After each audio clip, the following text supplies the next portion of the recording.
yeah. Oh. I just feel like here we could do a public service announcement. Oh my god, by this is saying like that- your pet peeve, isn't that it? mixing drinks.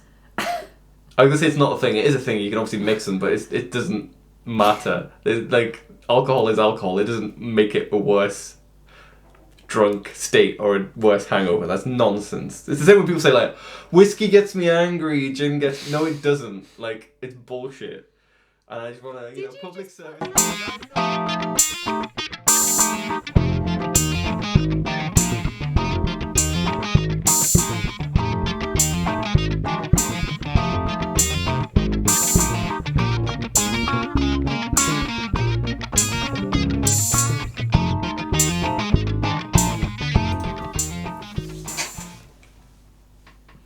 Hi. Hi. Right, so this is first podcast for a few weeks now because of this thing happening in the world. I don't want to mention it directly because if you mention it in your video, YouTube demonetizes it and stuff. Oh, I was going to say it's not a secret, I'm not sure. Yeah, why. but you're not supposed to. If you literally name it. And What, if you put it as like one of your search functions as well, then it doesn't work. It's the same thing that you sent me an app for it the other day, but you can't search for it on the App Store. I think it's to prevent people taking advantage. So you're just not of allowed to say the name of the thing that's happening right Are you now. allowed to say virus? I'm gonna blank that out. That's ridiculous. I genuinely I don't think so. I don't think that can't be right. I don't think so. That would be fine. It must be the beer brand that Yeah, you're not allowed to say Carlsberg. No, it's not allowed. Carlsberg virus. Okay, no, I think that's getting a little bit Is too it? close. I don't know. You can too edit close that for out. comfort. Let's ignore this. Okay. So, this is another podcast about underrated music, wherein I make a little playlist and send to people I know and get them to listen to some music, and they tell me what they thought of it. This time, I have my beautiful girlfriend Karen. Oh, that was nice. I was gonna do a list of love songs for you at first, but then I thought, what does Karen love more than love, and what does Karen love more than me? Food. So we're gonna do songs about food, which Yeah, I do love food. and that was the right playlist because I could tell from your reaction when I sent it to you that you were like, yeah. I could get into this. Yeah. Yeah. I mean, who doesn't love food? Yeah. So, do you want to introduce yourself or not bother? Because like Lewis had a YouTube page to send people to. I'm Karen. I don't have anything to plug. Don't have anything to promote. So hi. Yeah, no strings attached. That sounded. Should we just go straight into the music? Yes. Yeah. Well, I just made a playlist, and like all my playlists, I kind of make it up as I go along, and I kind of don't always stick within the remit very well. I think I did it a little bit better this time. You had a few criticisms for me along the way. I don't know what I was thinking of. Yeah. Oh, Fat Man. I was like, well, there's no mention of food in that title. I just wanted to put that in there. Yeah, but yeah, and Tupelo honey was the one you said. yeah, I guess honey. What do you mean you guess? I had to think about it, and yeah, I can accept that one. But I think that was it. yeah. Oh yeah, and 7 Drunken Nights, but then yeah, drink. Well, I said food and drink. I know, The playlist I is know. food and drink. Yeah, and I think it was because there wasn't a specific drink in the title. That's true. So, Yeah. Okay. But you know, as I listened through, I was like, yeah, I kind of get the theme a bit more. I got the flavour. Yeah. So we moved from drinks into food, and then I tried to put the food in a specific order. They kind of get more meaty as you go along, which is like. What do you mean, meaty? Well, like the order of the in playlist gets theme? meatier. Yeah, yeah. Like, do you mean the song's literally about No, meat? no, like, yeah, like literally. Shortinin bread, though. No, but that. Shortinin, though. Yeah, well, firstly, yeah, Shortinin. Yeah. And also, that's kind of our bonus round at the end. Oh, do you Like always have a bonus? No, round? no, I've just done it for the last couple. What does that mean? Just who played it better. Oh, cool. Yeah, I've got that in my mind. Okay. Yeah. Have you got an answer to it Oh already? yeah. Okay, cool. I was thinking about that today, actually. So, yeah, straight onto the playlist then, yeah? You ready for it? I think so. I had another listen today. Just as a refresher, isn't it? Really? Are you playing the whole... Oh, did you play the whole thing? Not necessarily. Oh. It's like behind the scenes. It's quite intriguing to see how you actually do it. Okay. I think I remember this one pretty well, actually. So. Cool. So that was Black Coffee by Humble Pie. Yeah. What do you think of that song? Yeah, I liked it. I think, I don't know, like when I first listened to it, I was kind of, well, this is kind of what I was saying to you yesterday, off air, you know. Yeah, obviously I was like, oh, the guy's voice is really cool. You know, he's a really good singer, obviously. And, you know, the instrumentation's really cool. It's got like a nice kind of, yeah, a bit of a groove, I suppose. But then then I watched like the video. You said it was them performing live. The video you would have seen is them playing it live, but that isn't a live recording. Yeah, so sorry, yeah, that one's not live. But I watched a video on YouTube of them playing it. And I feel like when I saw what the guy looked like, I was far more impressed by his voice. I was like, this guy is amazing, like, what the hell? And I feel like it's really unfortunate and a bit, yeah, it's a bit sad for you. I didn't give him the credit that he deserved, I don't think, because when you watch the video, you see it's a white guy. And he's tiny. And he's quite smart. I mean, he just looks like a kind of stereotypical guy that's in all of those bands in that era. I don't think he even does. He looks... Do you know what I think? I mean, I think he looks even less typical. He looks like someone from Oliver Twist. What's the kid from Oliver Twist who's like... Oliver Twist? No, not the main one. The one who's like besties with Fagin. Dunno. You know, he looks like that kind of character. Can you get a picture of him, actually? I'm just quite curious. Yeah. I can't, like... I mean, I think he was just like nondescript, you know? He was just a guy. Oh yeah, look at that haircut though. That's later, that's in the 80s. Look at him there, look at his little baby face. Yeah, but he's got long hair, basically, and he's white, and he's, you know... So I need to know who the Oliver Twist character is. Because he just reminds me of like someone from Oliver Twist. Is it a kid in Oliver Twist? I swear it is, yeah. My Oliver Twist knowledge is not amazing. I'm just going to put it out there. It wasn't in the 1948 film, was it? No, it was like the 70s one. Was there a 70s one? It was the... 68. There was one in 1968. There was also that one with all the mice and stuff. Oh, the cats. The cat. Do you remember that one? What? Never mind. I have no idea what you're talking about. I'm sure there was like an Oliver cartoon with like a cat. No, yeah. Was that based on Oliver Twist, though? Was it? No, I think it was. Was it? Was that one of the Aristocats? No. Aristocats is it's totally different. separate. But there's a cat called Oliver. But that wasn't Oliver Twist, was it? Oliver and Company is what you're thinking of, right? Yeah. Yeah. Someone might know what I'm talking about. I feel like I'm onto something here. I was thinking The Artful Dodger. Oh, yeah. And what's that song that they sing? I like that one. Oh, you see, no, what the hell? What's that from? I know, I'm pretty sure that is Oliver, but Fagin sings that. That actually looks like Steve Marriott. I kind of get what you mean, actually. So, by the way, for anyone listening, we're looking at a picture of Artful Dodger from the 1968 film Oliver Twist, and he looks like Steve Marriott. How does he not look like Steve Marriott? I didn't say he didn't. Look, okay, there, look at that. Come on, Karen. How have you stored this piece of knowledge in your brain? You've got this is your weird photographic face memory playing. But it's true, isn't it? Why would you remember that? I don't know. Like, my brain just that says... That is weird. I'm going to have to put these images on the YouTube. They might be related. I mean, Steve Marriott is like a little Cockney dude. Like, he is that kind of character. Anyway, I'm glad you accept that I was correct on that, because that is uncanny. And he's from that background. He was, from what I've read, he started off playing in like West End like bars and stuff, East End bars even, because he's like a proper Cockney lad. Oh, Steve Marriott, Steve Marriott, not the Artful Dodger. Got you. Right. But so he was in the Small Faces originally. Oh, okay. So Ichiku Park. What did he do in Small Faces? He sang. Did he sing? Yeah, he was a singer and a guitar player. Oh, cool. And like one of the primary songwriters. Interesting. But if you listen to those songs, you can hear that voice. It's just Humble Pie. They get a lot more like bluesy soul. It sounds quite like, it reminded me of Free. Yeah. Like the kind of guitar playing and stuff. Yeah. And the groove to it reminded me of Free quite a lot. White boy blues, basically.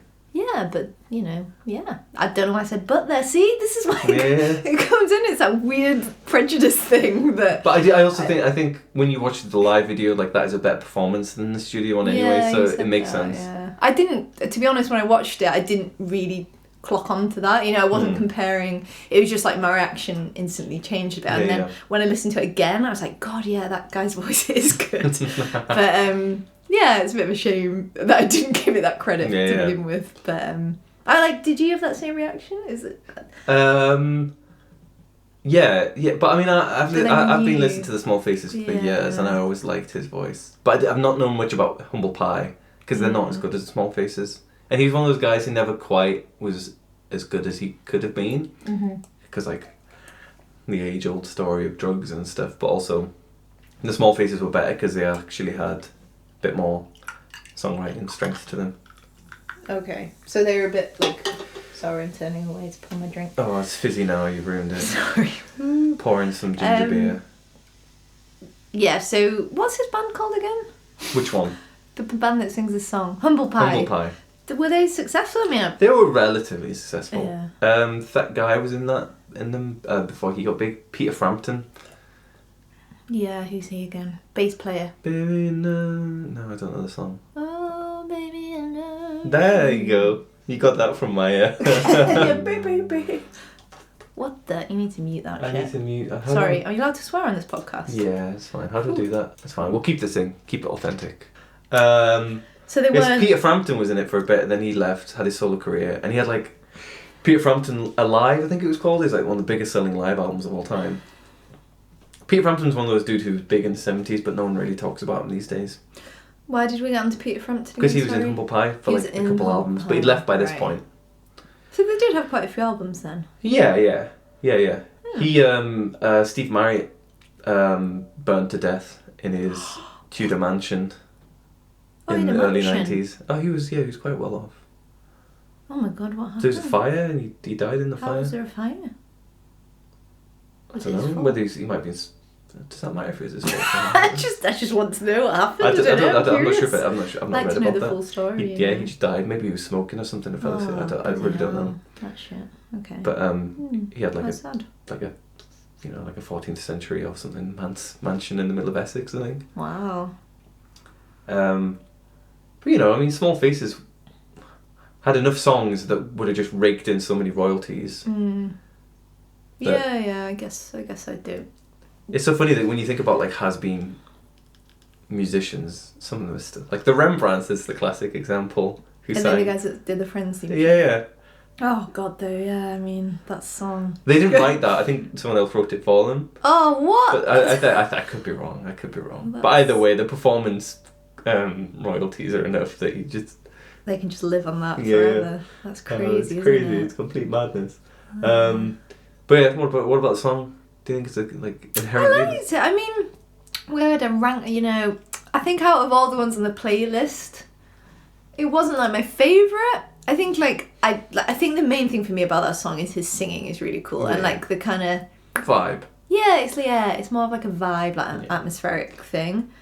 It's quite... There's not, in terms of like the melody and stuff, there's not that much to it. Yeah. It's like it's just like a driving, a bit repetitive. Not in a terrible way, but I guess in that way it's maybe not the typical thing that I'd be like, wow, like I really like this song, but it's a cool song and I can see... It's a good performance. Yeah, and it's like I can see why people would really like it. And like that performance on YouTube, like if you haven't seen that, do watch that because... I'll link it. Yeah, because his singing is like...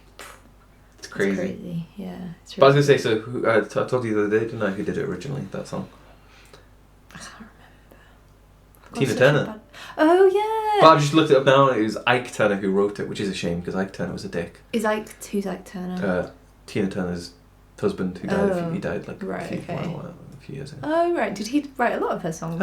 He wrote and co-wrote quite a bit, Yeah. Tina Turner. But when I told you I watched that reaction video, there's a guy on YouTube that watches this and then reacts to it, obviously. And reaction video. He was just like, oh my God, this guy, he sounds like Tina Turner. So, yeah, I guess maybe that's kind of partly why. But what's her version like? Do you like it? Yeah, it's probably, it doesn't sound quite as good, I don't think. Like, she obviously has a great voice, Tina Turner has an amazing voice, but I just don't think it sounds as together as a band as this one does anyway. Yeah. But plus also, like, there's also work in this guy's advantage that it's more mind-blowing that he sings it, so you end up being more impressed by him doing it than Tina Turner. Yeah, well, that's kind of what I was getting at earlier. Like, it's a bit of a... I thought you meant you were holding it against him, but now you say, oh no, you're like... No, it's a shame that, like, I think it goes both ways. Like, you don't give as much credit to, like, maybe, like, black musicians or someone like Tina Turner who sings like that. Because, I don't know, I just don't think you do, and I think... But I have to say, on that subject, I think there's a cringy lyric in here that he added that Tina Turner doesn't sing originally, which is... Which one? My skin is white, but my soul is black. I was going to say, yeah, I was a bit like... Ooh. Pretty sure Tina Turner did not sing that line. Yeah, I wasn't sure about that. I was a bit like, oh, okay. I think that's one of those things where you're like, well, it's no longer like 1975. Like, I'm not saying it wasn't cringy then, but it's a lot cringier now. Yeah, yeah, I did find that quite cringy. Yeah. But obviously I didn't know it was a Tina Turner song before that. Yeah. And I think that when I did first listen to it, and it's called like Black Coffee and stuff, so I was a bit like, oh, this does feel a bit cringy. Yeah. You know, and obviously after I saw the video of them playing it and stuff, so yeah, the lyrics, I don't know, but I guess I just got used to them really. Yeah. And it, as I said, like, for me the song was more about like just his voice and like, you know, quite like the bluesy little like guitar feels like you know, like. But it's funny when you see him playing live as well, because he does some of the little boogie rhythm in the background, and I think he's playing the Telecaster in that video, and you can tell how tiny he is because the Telecaster just looks huge on him. Yeah, he's just like, I didn't really notice. It's completely out of proportion. You said he's bit. I mean, you are a very tall man, so you pick up on these things like. Flattery will get you everywhere. That's just a fact. Like, that's true. I didn't notice that he was particularly tiny, but yeah. Yeah. But anyway, we move on from that. But his voice is incredible. But the thing is, if people do like his voice, and I think most people would, it's better to actually listen to the Small Faces than it is Humble Pie, because the Small Faces actually have good songs as well. And it's a bit more like, they're a bit more like whimsical English songs combined with a bit of R&B. You know, like Itchy Park being the most famous one. Yeah. But like even that, you hear him, he's properly belts and he sounds amazing. But it's also kind of a very English, goofy, psychedelic song. Yeah. I love that song. I'll have to go back and listen to some of the songs. My mum used to listen to that song, done by the M People. Remember M People? Yeah. They covered what it. Have you done today? Do you want to hear their version of Itchy Park? Yes. I can't really remember how. I do know this song, but you know, I just we'll listen I need to both. a little refresher.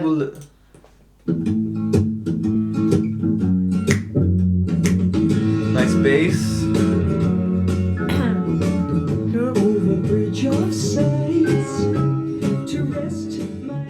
Is Rod Stewart in the Small Faces?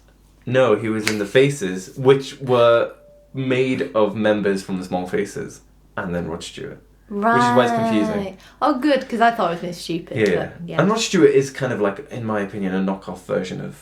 He's got a good voice. He's got a great voice, but he's not as cool as Steve. I don't think he's quite as good, but... But also he ruined his... Like, but quite similar vibe. Yeah, very... Yeah. But also Rod Stewart... It's very uncool to mention Rod Stewart just because of what he did in the 80s. Just like that... What did he do? Just that music he did in the 80s, like, do you think I'm sexy and all that? Oh, silver lining. Is that him? Maybe he did a cover, but that was originally Jeff Beck. No, yeah, but I'm sure Rod Stewart did he do a cover? I don't know. You have to get on Spotify because I'll be embarrassed if I'm wrong.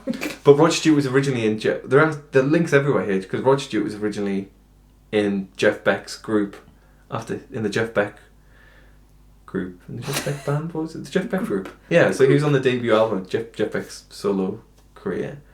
And singing for the singing, band, right. And Rod Stewart, Jeff Beck. Oh, Karen. Sorry. Dropping a can. It's far away. Rod Stewart, Jeff Beck always takes a piss out of Rod Stewart for this, supposedly. He used to, when they were performing live, used to want to perform behind a screen to not ruin the illusion because he assumed that everyone would think he was a black singer. And he was like, I don't want people to know that I'm actually white. Oh. And Jeff Beck was always like, right, mate, come off it. That's weird. Yeah, it's weird. That's really but weird. Rod Stewart's weird, isn't he? I mean, I don't know the guy, maybe. Yeah. I mean, I don't know him personally. Yeah. I don't know anything about him. Sorry, is this M People? Yes! This is so M People. Is it? Did they also sing One Night in Heaven? I don't know. What was the other famous one though that they did? I can't remember. It's just. Oh my Their God. songs are so. It's just. They're all the same. It just reminds me of like the late 90s. Just. Yeah. That's Were they quite alright, big? They were huge, weren't they? The M people. I don't know. Were they? I think they Like you actually say, really. the M people. That sounds really. It's M people. M The M people. Why are they called M people? I wonder. I have no idea. That's one to Google. Anyway, that's a great song. So that was Black Coffee, but the drinks are about to get a bit stronger. Ooh. We're about to get a lot more folksy. Okay, let's do it. I went home on a Monday night, as drunk could be. It's live. This is live, isn't it? Yeah. We don't need to listen to all that. What do you think of that song? Yeah, I mean, I like this song. Like, this song is very nostalgic for me because I spent, like, my dad's a Celtic supporter, as you know, and quite a lot of times when we go on holidays as a family, we would spend nights in, like, Irish pubs and stuff where there'd be, like, always, like, a live band singing, this song would always come on, and, you know, my family would be there, my granddad would be, like, playing his spoons, and everyone would be singing, and so, yeah, it's, like, quite a nice, like, you know, I get that kind of warm, fuzzy nostalgia when I listen to this song. But I think, like, I guess when I was, like, younger, I didn't really listen to the lyrics, and when I've been listening to it, I'm like, God, this song is actually, like, quite sad. Like, his wife's basically, like, gaslighting him, isn't she? And cheating on him. And cheating on him, but then being like, oh, no, it wasn't a horse, it wasn't, or, like, it wasn't a baby, it was just... No, it was a baby. She's saying it is a baby. Oh, was she? Oh, I can't remember. But do you know what I mean? Like, she's... Yeah. God, Pug. I mean... Obviously, he's a bit of a drunk, and that probably causes some issues in the relationship. But You're getting so in depth with the I was characters. thinking it all You're getting through. so in depth. It's just a folk song about like a guy who's always drunk. I don't usually have these opportunities though to sit and listen to lyrics, so I guess like I was just taking a new spin on it, you know. But I mean, you know, what is it? It's a fun song. It is. But did you not notice he only sings about 6 nights? You say I'm getting in depth. I did not sit and count. No. But I'm not psychologically analysing it. Yeah, no, I didn't know that. No. No, because I think he says at the Intriguing. start, or he says at the start of some versions, he says, "Oh, they're only going to let us sing 6 nights of this. We're not allowed to sing the 7th night." And we've heard the 7th night. I was gonna There's say. that folk singing night, I was gonna say that. and the 7th night is About his penis. about his penis. Yeah, Because you know when I was listening to it, I was like, "Where's the Where's penis verse?" obsessed. No, but I was like, did they make that up? That would be weird Yeah, for like a they random. they always miss out at this. I don't know why. I don't know why they do it as a joke or whether they. What does he say? Did they say thing? Like Yeah, where they my say old thing should be. Yeah. And then what's her comeback? What does she say to I that? have That's what I no want to know. idea. I have literally no idea. How did she get takes, herself out of that one? Maybe she takes inspiration from a song later on our playlist Oh, and says it's a kielbasa sausage. I don't know. maybe. I do not know. But yeah, I mean. But you know what? It's a good song. But I was gonna say I always think this about the Dubliners and like folk music generally. There's kind of a happy medium between being professional and together, but not sounding too polished. Professional together. So you need to be like some Yeah. folk bands are really falling apart and just not tight, and just the singing is just out of tune, and the lyrics aren't really to any melody. They're just kind of talking, and sometimes that's just a bit too much for me. And I think, oh, I'm not really interested in this. Yeah. And other times, that a folk band can be way too polished, and you're just no longer a folk band at that point. Yeah. Do you mean like Bellowhead? How so they sound quite polished? They That's what comes to mind. I do like Bellowhead still. Yeah. But they are too polished. They don't feel like a proper folk band. They feel like a kind of... They sound like a bunch of session musicians who are interpreting traditional folk music. Yeah, no, totally. I get that. You don't believe that they've led a folk life. You know what I mean, though, don't you? Yeah. And the Dubliners are always on that cusp where they sound authentic because their voices sound like fucked. Like shit. Yeah, but they also they sound good enough. Like they're not out of key or whatever. Yeah, no, you can sing in tune, but it's like. Yeah, it's really gravelly. Yeah.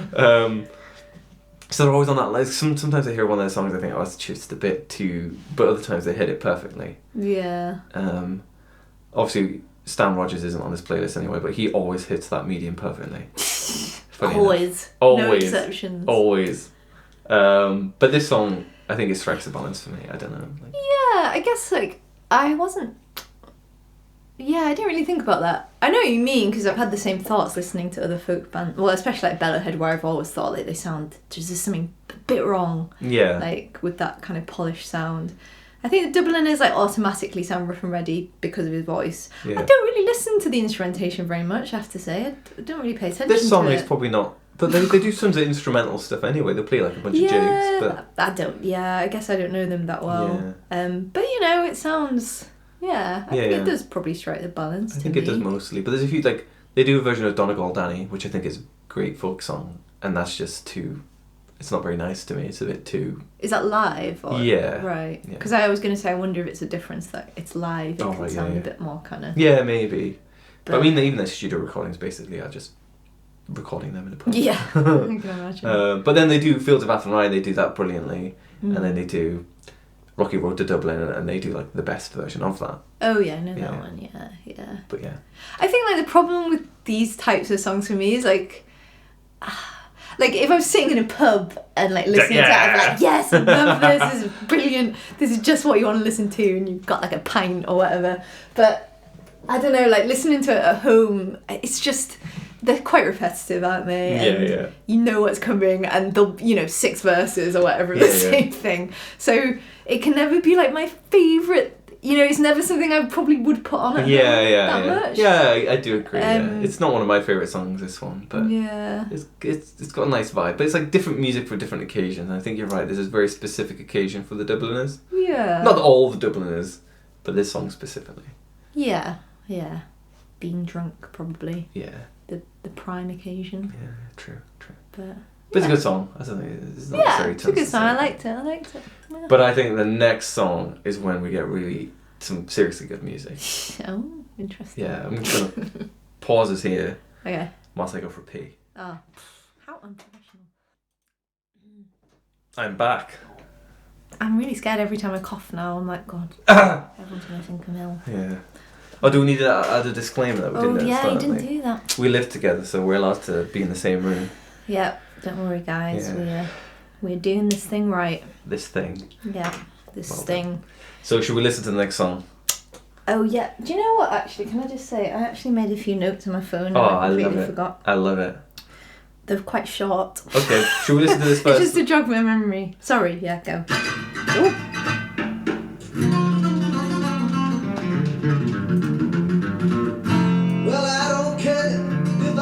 Get arrested. Well, like I hadn't heard this song before. I do really like Rory Gallagher. I think he's Rory what? Rory Gallagher. that sounded like I was doing a weird Irish accent there.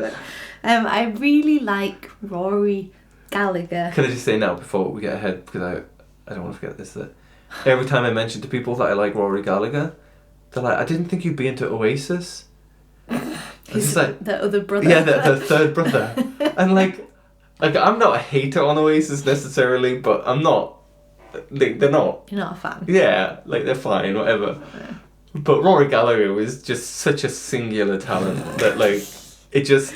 It's funny. It does offend me. And again, I'm not like trying to like diss Oasis in saying that, but yeah. Quite, they're just different, you know? Very, yeah, okay, but look, I've got that. I'm sorry, I interrupted you, but I just wanted to say that because I would forget that. It's alright. So what are you saying? You love Rory. You love him. Everyone. Alright. Yeah, no. I think he's a really good guitarist, and I didn't really know him very well until when we lived in Liverpool. We went to see that like tribute kind of. Yeah. Well, it wasn't just one band, was it? It was lots of bands. There's 3 main ones at least. Yeah. Yeah, but they're all really good bands and stuff as well. And then after that, I guess I listened to his songs a little bit more. So, yeah, I mean, I liked him anyway, but obviously hadn't heard this song. Sorry, we've not even said what it's called. Sorry. Did we do that for the last one? I don't think we said that. Oh, we're terrible. Your podcast, your problem. No, we did for the first one. We said black coffee. What? That was None of this we, by the way. Okay. You keep putting this responsibility on me. The second one was the double. Guest. It's like, what was the Dubliners? 7 drunken nights. Okay. Oh, God, I'm terrible. I always forget that I have to do this. Like, in the Waltz podcast, I didn't even explain to people what a waltz was, which... Yeah. I mean, that's not... It's yeah, not the end of the most world, people but I probably should know. have done that. But yeah. Do people know what food and drink is? I introduced that sufficiently, yeah. Okay. This is called the Barley and Grape Rag Yes. by Rory Gallagher. Yeah. Yeah, like his... It reminds me... I was thinking... What did I put on my phone? There was something...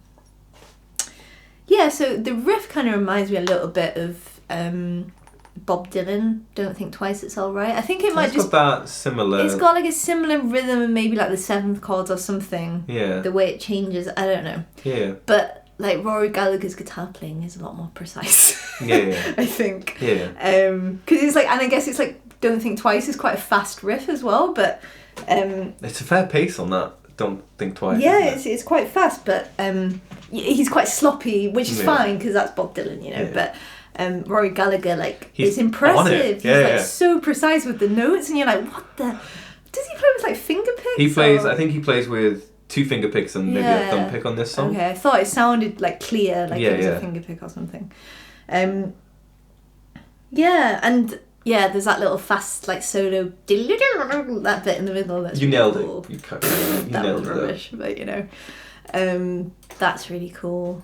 And yeah, it's just like he just sounds cool, doesn't he? His Yeah, voice yeah. is quite like, you know, it's Yeah. not like the most amazing. I never thought like Rory Gallagher was an amazing singer, but Yeah, I mean, like he's not. he's I'm not an that expert on first singers, guy, but he's not. for example. Yeah, You know, yeah. he doesn't. I don't think his voice stands out. You know, I wouldn't. But yeah, well, I think it stands out. It's unique, and he has a really specific. I think in this song, sometimes when he's singing, you can hear the smile. Do you know what I mean? When you hear that someone's that's like true, laughing actually. almost, and I think Like- he's very in the same way that Bob Dylan doesn't stand out in a way, but does because he enunciates words in a certain way. He stands out Yeah. because he's got a very distinctive voice. But I think Rory Gallagher has a distinctive voice, and it sounds nice. It sounds cool. It's not necessarily, it doesn't stand out in terms of quality. I don't know what. Do you know what I mean? No, I mean, yeah, maybe it's just like personal taste as well. Yeah. Like I've never been his voice that has attracted me. But I'm not to saying, yeah, I music could see kind that. of But thing. I think you could spot it easily in a line out. Rory Yeah. sounds like Rory. He doesn't sound like other people. Maybe like you know the music better than me as well, probably Yeah, as well. Like, I don't know. but yeah, but yeah, it's just.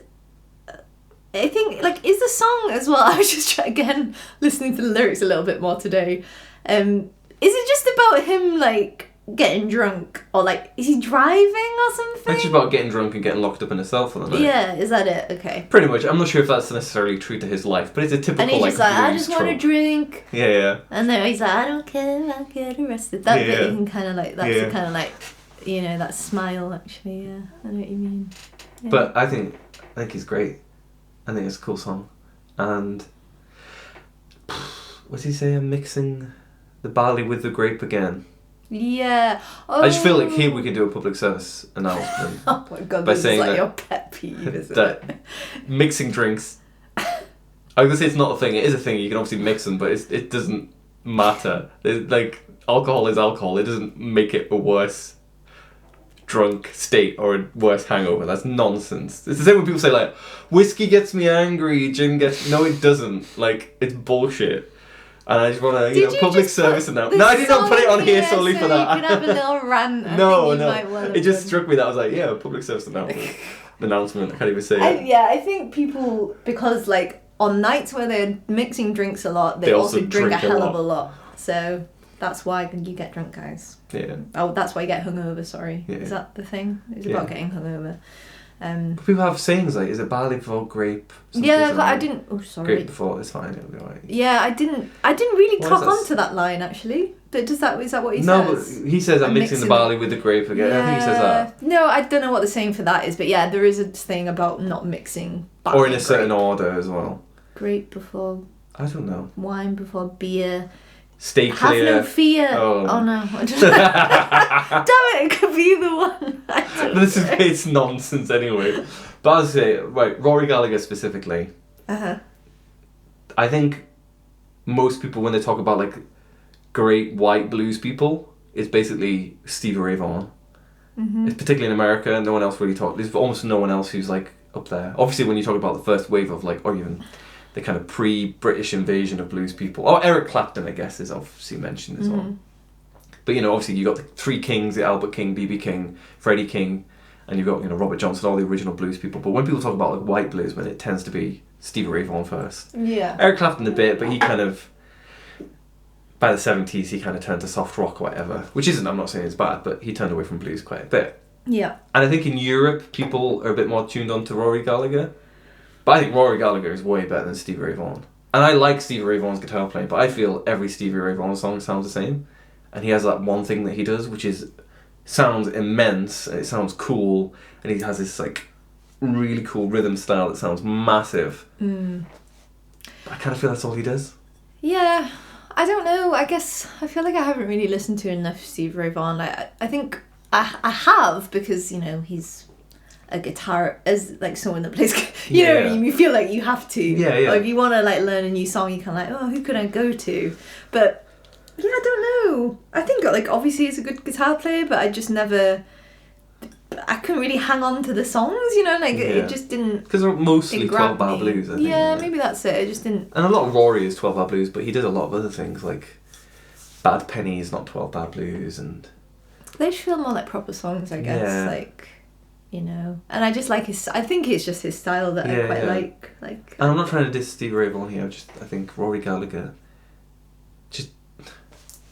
I think you can find people who are really into music who still haven't heard of Rory Gallagher. Yeah, I mean, I hadn't really. I think I'd heard of him, but before, obviously, like I'm sure you would have mentioned him at some point whilst we were together. But you know what I mean. He wasn't on my radar. Someone like Stevie Ray Vaughan very much would have been. Even though I didn't particularly like him that much. Like Stevie Ray Vaughan, really. Any guitar magazine, he's mentioned pretty much every week or month or however often these things come out. Yeah, that's true. Yeah, like Total Guitar and all. Yeah, Rory Gallagher's kind of more the person that'll mention every year and be like, people forget about Rory, but actually... Yeah. I think he's so versatile. He plays slide, he plays like fingerpicking, blues, open tunings. Yeah, because like that kind of thing, like on the acoustic guitar, that's like a whole different technique, I guess, to like playing his like electric guitar stuff. It's quite impressive that he's so... on it, with that kind of fast, like... Yeah. And he plays mandolin, I'm sure he plays a bit of banjo, and he does plenty of covers, but he writes songs as well. Did he write that song? Sorry? He wrote that song, yeah. Oh, did he? I don't know why I just assumed that was a cover. It sounds like an old traditional... It's just like an old blues song, I was he has tons of songs like that. I think even Bob Dylan in the 70s had one of his records and, I think he met Rory and he was like, where did you first hear this old record? And Rory was like, I wrote that. Yeah. And even Bob Dylan was just like a bit blown away by that because he's like, it just sounds like it's always been written. Yeah, it does. It feels like one of those songs that is just, I don't know who wrote it. It's just been around like folk, for ages. Kind of like 7 Drunken Nights. I don't know who wrote that one, but it feels like who wrote that? Who knows? Yeah, it's just one of those. But I think it's always impressive when someone can write a song like that. Like Fields of Athenry was actually written in the 70s. Oh right. Okay. And that feels like it could have been written. Yeah. It's funny that I genuinely thought it was just. An old song. But an old song. Yeah, it's kind of weird because I guess like for me it's like the same thing as the folk song thing. Yeah. That is quite repetitive and like. I think. But this it's one's got a an bit edge, less, hasn't it? Because there's like all that guitar stuff going on that's quite like cool. Yeah. And but also I think this song's a bit less repetitive because it does have different sections. It's got like different. I don't know what bit I'm thinking of now. The Bright City Lies. Oh, that bit, I can't sing that. Yeah. Kind of goes into the minor key. That's quite Bob Dylan, that bit as well, I think. Yeah. Maybe right. Yeah, that bit's quite different, isn't it? But yeah, it's still got that kind of feel in a way, but it's not a pop song, is it? No. It's very much the blues. Yeah. But yeah. I love Rory. I think he's great. Yeah. Good old Rory. And he's singing about alcohol and he died because of alcohol. Oh, yay. Sorry to get so dark. I mean, the first guy burned to death. Oh my lord. The Dubliners, I think, are mostly dead now, largely due to alcohol. Rory had like a terrible fear of flying, took medication for it, and also drank. I think he was partly got more into drink because of his fear of flying, and that combined with the other medication. I think this is the right story. Just did havoc on his liver and stuff, And by like the early 90s, he died in like 94. He was really getting bloated, and like you see him play live, and he still does it. Pictures of him, Yeah, and he still nails it, but he just doesn't look well. How old was he when he died? Yeah, mid-40s. That's sad. But Rory was one of those guys who's so influential. Like Brian May said, he got his guitar tone from Rory. Oh, really? And it's a bit like, well, Brian May's guitar tone is unique, so unique that I don't even really particularly hear it in Rory. I can understand it. There's some songs where I'm like, I can get where he maybe got influence from it, and supposedly he talked to Rory a few times and like got a few tips on how to get a tone, and probably just turned it to his own thing. Yeah. But I've seen interviews with Brian May where he's like, "Oh, Rory was so great. You'd go watch him play in these London clubs, and he'd always, meet up with those young kids afterwards, and tell us, give us tips and stuff." And you're like, I remember hearing that interview and thinking, I'm pretty sure Brian May's older than Rory Gallagher, and he was. He's like a year or two older. Oh, right. That's weird. Yeah. But Rory was like 19, 20 when he was because like... he was just really young. Yeah, he was really young. And Brian May was comparatively old. He was like 27, 28. Right. By the time Queen got really quite big. So he was like a younger guy giving tips to... Yeah. But Brian May's probably not trawled through Wikipedia like I did. No, but, in your mind, if it's the late 60s and you're watching someone on stage play, you might just assume they're older than you. Yeah, especially if they're really good. I guess you'd just be like, and I think with Rory as well, he's not necessarily the best singer in the world, and his lyrics can be a bit... They don't matter that much, but they can be a bit shaky. Yeah, they're not... Again, I don't really pay attention to lyrics too much. But I think for a guitar hero, I think his singing is very good. And his songwriting is very good, especially his songwriting, because guitar heroes are usually shit. Like Jeff Beck, Steve Vai, Joe Satriani has his moments, but there's a lot of just noodling. Yeah, I like Joe Satriani, but I feel like it gets a bit old quickly with Joe Satriani. The only person I can really think is one of the big name guitar heroes who can actually write songs like Rory could was Jimi Hendrix, who could clearly write really good songs. Yeah, I guess it seems kind of rare to have these full songs. It's not. I say full, like maybe that's a bit unfair. Kind of not meaning just instrumental. As well, kind of more standard. Yeah. Also, I think the best Joe Satriani songs are really great. Instrumentals are really great, but I don't think he can. Personally, I don't think he can even sustain that over one album. Like Joe, I was gonna say Smoking with the Alien. Surfing with the Alien is his best album, and even then, there's so many songs where he's just got a riff and just goes. Yeah. And then the few songs where he sits down and writes a melody, like Always With Me, Always With You. That's my favourite, man. It's amazing, but there's other songs on there where you should have just tried to write a melody for all of these. Well, like Circles. Oh yeah, that's like a tacky one, isn't it? And there's Ice 9, which has like a cool riff, and then just kind of... I think you just go get a bit, because I think it's you start to listen and you're like, oh yeah. And then the rest of the song is like that too, and you're like, I liked it in the beginning, but... it's just the same thing. Yeah. But Surfing with the Alien is a great tune as well. Yeah. I like a lot of it. I do like a lot of it. And I think Satriani's a lot better than most, but I think with someone like Rory Gallagher, it is a bit more impressive because you've got... I'm not saying instrumental music's less impressive, but you've got the singing as well as writing the lyrics as well as doing the guitar part. It's it all hangs together, and he's managed to have that kind of balance of somehow making it all work.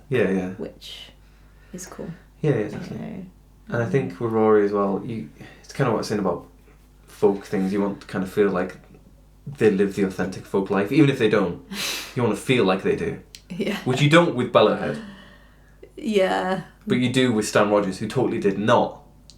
I mean, I don't know. Do you not get... You listen to Stan Rogers, I could believe that he's a fisherman. I could believe that. Yeah. I don't think it's so important to me, though.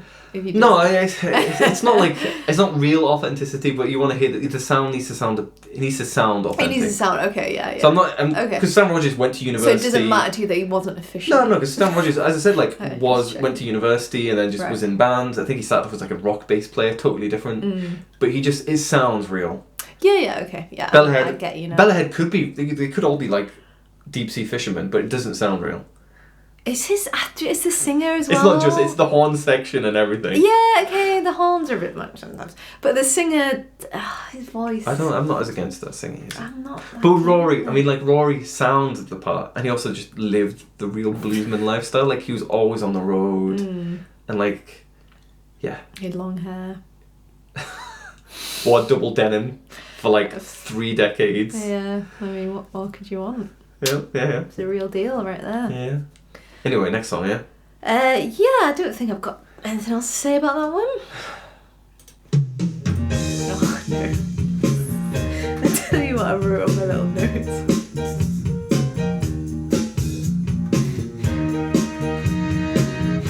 Where is it? Oh, yeah. This one I just put... This one winds me up. Okay, go on. Just winds me every time do. I'm like, for God's sake, not this one again. Because I've listened to this playlist a few times. Yeah. It just really grates on me. Does it? Really grates on me. We don't have to spend long on this one. I don't know. Do you know? like You're laughing. it. You like it. It's very the voices. goofy. And you know, is it Randy Newman? It's Randy Newman. Right, I didn't know that at first, and then I listened to it a bit more. And I was You're like, that sounds like wait a Randy minute. Newman. But at first, I was like, this reminds me so much of Bismarcky.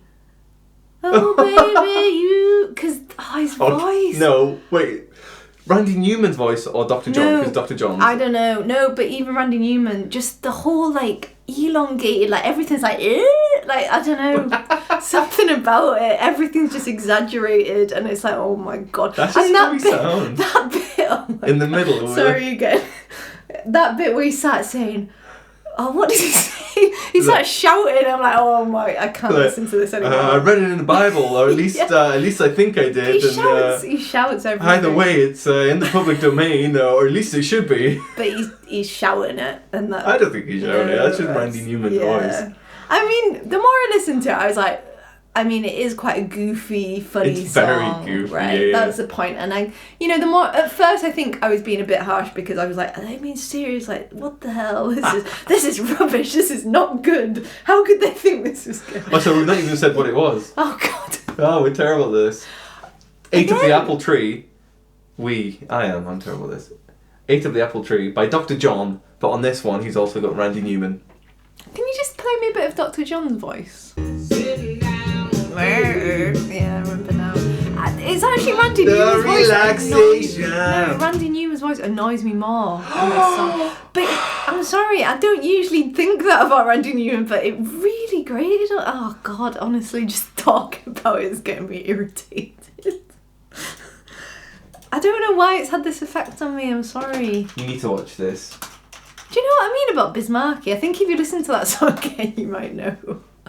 No, I mean, I love Bismarcky, but I really like the song. What do you like about it? Tell me. You might be able to. It's so goofy. It's like the goofiness. Like what is just. It's expand. funny. Like the lyrics are funny. Yeah. Like that middle bit where he's like, because like it's kind of I ate up the apple tree. It's a reference to like the Garden of Eden. I know that. Yeah, I know, but I'm saying like that middle he bit. talks about that as well. Yeah, he's like, I read this in the Bible, and he's like, well, I think I did, and it's in the public domain. It should be. Yeah, like I think maybe like I didn't when I very first listened, I wasn't getting that kind of goofiness, and when I listened to the lyrics, I was like, okay, this is clearly like taking the piss a little bit.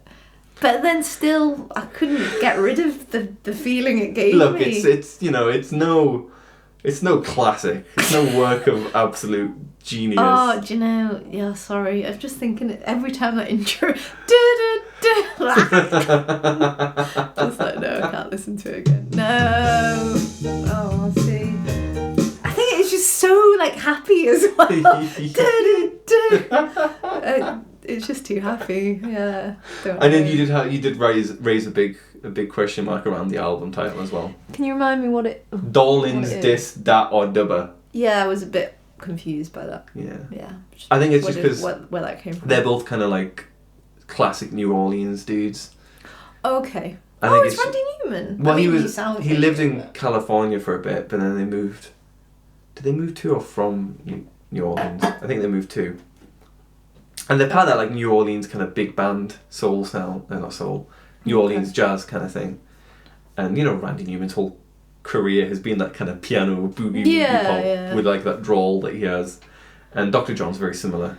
So is Dr. John... He's dead now. He died last year. Oh my god. Yeah, he had a ball of a life. Was he old when he died? At He least? must have been mid-70s at least. Oh, okay. But I mean, he was like addicted as to all kinds of things in his 20s. Like frequented many a brothel. Like he led quite a wild life. Right. Don't think we need to. I don't mean to be insensitive, but some people die and you're like, well, I'm not saying you had a good life because some of those things aren't necessarily something you'd recommend. Mm-hmm. For some people you die and you're like, well, you had a good go at it. Like, we don't need to feel too sad. I mean, like, if you know the guy and you're part of his family, but like, am I just digging a hole here? I think you are a little bit now. But you know what I mean. I know. Can you remember when Bruce Forsyth died and he was like, I remember saying this a lot of the time. He was like 90 or something. I don't think he was 90. He was. Was he? He was old. Okay. And that's the thing, was like, around for a he was long healthy, time. he looked healthy. Yeah. He had a great career, long life. I agree. Sometimes really. people die, and I'm not saying it's not sad, but rather than everyone going, oh, it's the saddest thing in the world, it's a celebration of his life. Yeah, it's okay. And, you know, Dr. John, not saying he led a good life. I think in many ways he led a immorally bad life. Okay. I feel like But- now you're going back into that hole that you Okay, came well, out that's of. fine. I don't know whether they knew each other when they were younger, when they lived in New Orleans. So Dr. John, he was just like a solo artist, but Yeah. had obviously like these collaborations. How famous was he? I don't know, he wasn't huge. How he had did one or you- two albums that were like quite big, and his biggest song was Right Thing, Right Time, which is a good song. Right thing, right time, right thing. No. Right Whoa. Place, Wrong Time. Is that him? That's part of his face. So it's called Right Place, Wrong Time. I can't even get that. I've got hiccups. Oh no, nightmare. But it's a good song. Nice. I'm not a fan of his voice, I have to say. It's a bit creepy. Yeah, but it sounds the part. No, it does. It does sound the part. Right Like, place. it's fully what you I expect. mean, he looks creepy. for Let's be this type honest. of Look at that music. Is that picture. an ear? Is that like a hooped ear? Yeah, it looks like a And bone a hat, earring or and a something. hat. Oh, he's wearing like a bone necklace as well. Yeah. Wow. I mean, yeah, it's fully what you'd expect for this type of music. Maybe it's just not my kind of thing. I mean, I'm not a huge Dr. John fan. Where but I did do you find? Is it through Randy Newman that you found? No. So one of his albums is always recommended as like a listen to album. This? Okay. But it was like an earlier one from like the 60s. It's very like, I mean, obviously this was the vibe he was going for. It sounds like it was recorded in like the swamps near New Orleans. Yeah. Like on a dark, kind of creepy night next to like a graveyard or something. Yeah. And it's kind of got that voodoo feel to it. And it's a very rough and ready album. I can't remember what the album's called. Cool. Oh, what's it called? It's here somewhere. Gree, yeah. Gree. Yeah. Oh, I mean, look at the album cover. It's very like voodoo. is that French or is it? What does that mean? I don't know. Like but- grey. Yeah. I don't know French. Don't even know that is French. To be quite honest. But yeah, Dr. John's Dr. John. He's kind of a cult Right. musician in a way. I don't want to be part of that cult. That's fine. But I was gonna say Randy Newman. So Randy Newman's he's obviously of Jewish ancestry, but he didn't even know what Judaism was as a religion, supposedly until he was like 20, because he just wasn't brought up in it whatsoever. Oh, okay. But when he was back in those days, he in California, he couldn't join like the men's clubs because it was like no blacks, no Jews. That was like a right. sign that sat outside. You literally said on like a placard. Yeah. Probably said it in worse terms than that, in fact. Wow. And he was just someone was like, no, you're not allowed to join the club because you're a Jew, and he was like, oh, what? No. What's one of them? I don't think he was Wow. quite that ignorant, but you know, he was just like, what? But obviously his surname, I presume, was a giveaway to people. I was going to say, how did they know for sure? Yeah. But it just wasn't part of his life. But that's why he's interested. Well, it's kind of like an extra level. And when he sings that bit, it's like, I think it's in the Bible, because he was brought up in a very secular family that he genuinely probably wouldn't have known that until he hit a certain age. Yeah. But we don't have to spend too long on that, because the next song is the best song on the entire list. Can I go for a wee? Yeah. Again. Clear. I might get a drink. Hazza. You know what? I just listened to that song again, the Dr. John one. I love it. Oh, I thought you were going to say, you were right. Can you It's close the door, annoying. please? Can Well, we keep here's Harry Harry. in here? Well, he probably won't want to hang around for very long. No, he just wants to rub. You're a good lad. He loves all the boxes in here. He's so much less bitey than he used to be. Oh. You've grown, my lad. You've grown into such a good son. Well done. Goodbye. He's just ripping. Right. I have to. I love that song. I think it's great. Are you recording? Yeah. Oh, bollocks. Well, we're just going to have to agree to disagree on this one. You're like a little old person because you've got a little blanket. I get cold. Is it that cold in here? Oh, I'm always fine. cold. But I just want to make it clear that this is a brilliant playlist, and I'm kind of just blow my own trumpet here. We're touching on many different subjects here, and we're going to even touch upon even more subjects as we go through it. That's the beauty about food, isn't it? Food is there's so many foods. everything. Yeah. But not just that, it touched upon every aspect of life. It does, yeah. Yeah. Oh, you're not on board. You're not on board with Sorry. this culinary journey that I'm taking you on. By the end of it, we'll make it clear because we'll touch on all the major You just philosophies. mean it touches on me. It touches. No, on... Right, okay. I think I took that a bit too surface level. Yeah, okay. All the food groups will be covered in this podcast. I made a little food pyramid. I made sure I could fill it all in. I mean, there's quite a few the actually. next song. Sorry. I'm not gonna. I'll You're No, giving me a look. Just because you were stumbling. I was stumbling. This whiskey is going to my head. I'll introduce the song after we've listened to it. Or should I introduce it first? Do it first. Do it first so I remember. Yeah. So this is the Beach Boys. Vegetables. Or vegetables. Thank you.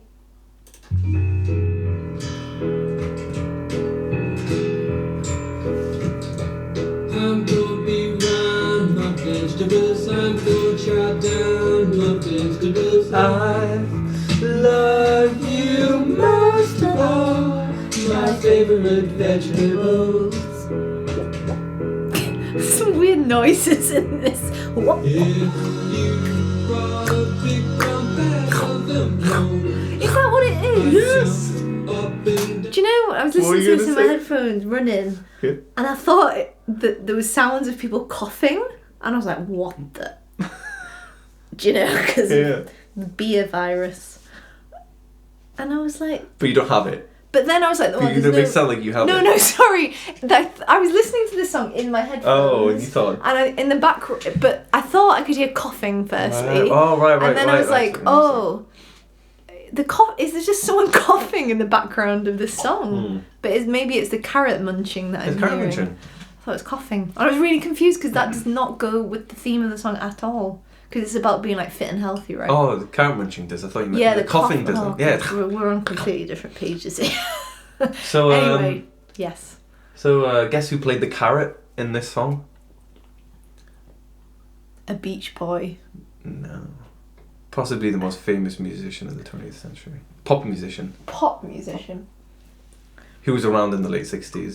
Freddie... No, he was a bit later. Late 60s. Oh, I don't know. Give me a little clue. It's a he, obviously. Yes. Paul McCartney. Yes. Oh my god, no way! Yeah. I'm not even sure if it's on this definite version, but there's a whole big story about this song and this whole album. But we'll get into that in a sec. Oh, this is one of those songs that I did look up a tiny bit. Oh, how dare you. No, it was just like a little sentence or something on Wikipedia. Why did I even look this up though? I don't know. What did you think of this song? I've heard you sing this, by the way, around the house, so I know you like this. I have been singing it a bit. Yeah, so I think it grew on me, like, when I first listened to it. I mean, I'm not that into the Beach Boys. Like, I like their big hits and stuff well enough. I mean, I'm wearing you down. No, I don't think you are. No? Why do you think you're wearing me down? Because you're singing this one. Yeah, but okay, that's one song. Yeah, but this is a fairly gateway drug. Yeah, this is a pretty obscure cut. This, if you're into this. Well, let's talk about. You can hear my opinion first. So, when I first listened to it, I was a bit like, this is just a bit weird. And I was like, I couldn't, again, this might be a problem of mine. Wasn't sure if it was serious, wasn't sure how serious to take it. Because, you know, it's called it's about eating vegetables. So, like, what am I going to think about that? So, anyway, the more I listened to it, I was like, oh, you know, it's quite cute. Like, you know, the melody's quite cute and it's quite memorable. So, like, you know, I would sing it because, you know, it's the kind of melody that kind of gets into your head. And the whole, like, I don't know, I just kind of like how he says vegetables, you know, like, it's quite a nice little, it's pleasing to say. Yeah, what do I think of it overall? It's obviously got, like, different sections. I was going to say, it's almost quite proggy. I was going to say, well, is it not proggy? Because I just assumed, it's quite proggy. I was like, that's why Jacob likes it, obviously. So this, we'll talk about the song a bit more, but then we'll get into the whole, like, the meaty bit of the album and the whole history behind this song and the album that it was. I'm trying to think what so there's the eat a lot, brushing like crazy. Eat a lot, sleep a lot, brushing like crazy. I think it's the other section. I'm like, no, it's not too far for me at that point. Which bit? There's another section. I'm sure was there's it the a very third, end bit? Maybe. There's another section where I'm like, oh, don't. Should we just quickly listen to that? Yeah. I think it just goes a bit too wacky. Yeah, maybe. Oh, I don't know. It will be this bit, yeah. I don't really like that end section as much, but I feel like in that end section there's a bit of a dark. It gets dark, so it's not. When you listen to it, it's like that's not very dark. But I think it's because there's that weird drone and there's yeah, that's quite happy though. And then you've got and then there's also in the background like. I don't know, it sounds a bit mental, it's all a bit... And I think maybe... You shouldn't use the word mental when we're talking about Brian Wilson. No, I was going to say, very insensitive. It did make me think, and I'm obviously not advocating the use of that word for someone that's mentally ill. I just meant the song sounded mental. But you've talked about... In a purely colloquial sense. Yeah, just sound a bit... Pure dead mental man. Yeah, like that. You can cut it if you want. But... No, I'm not going to. You talked about... Brian Wilson quite a lot, and maybe that's influencing me a little bit because I know he struggled with his mental health and stuff, and like at the end of the song I'm a bit like, oh god, I don't know, it feels it's just gone.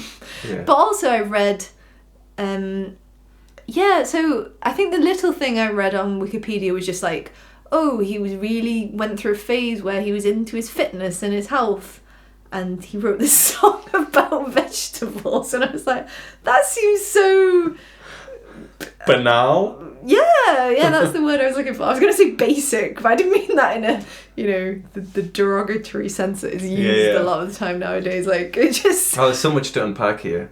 Firstly, banal inane lyrics, that is Brian Wilson's forte.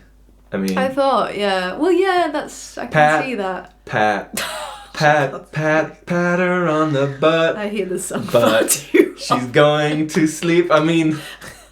That is a great song, firstly. But this is why I'm like, how seriously do I take this music? Like, I don't know. Yeah, okay. I guess that weird, that's what, Brian Wilson and the Beach Boys generally had a great sense of humour, and people kind of just, I was going to say, people just pigeonhole them as squares. They also were kind of, like, their music is very square, but, like, they're so tongue-in-cheek as well. Like, they can be very serious and, like, very beautiful, like God Only Knows or something like that.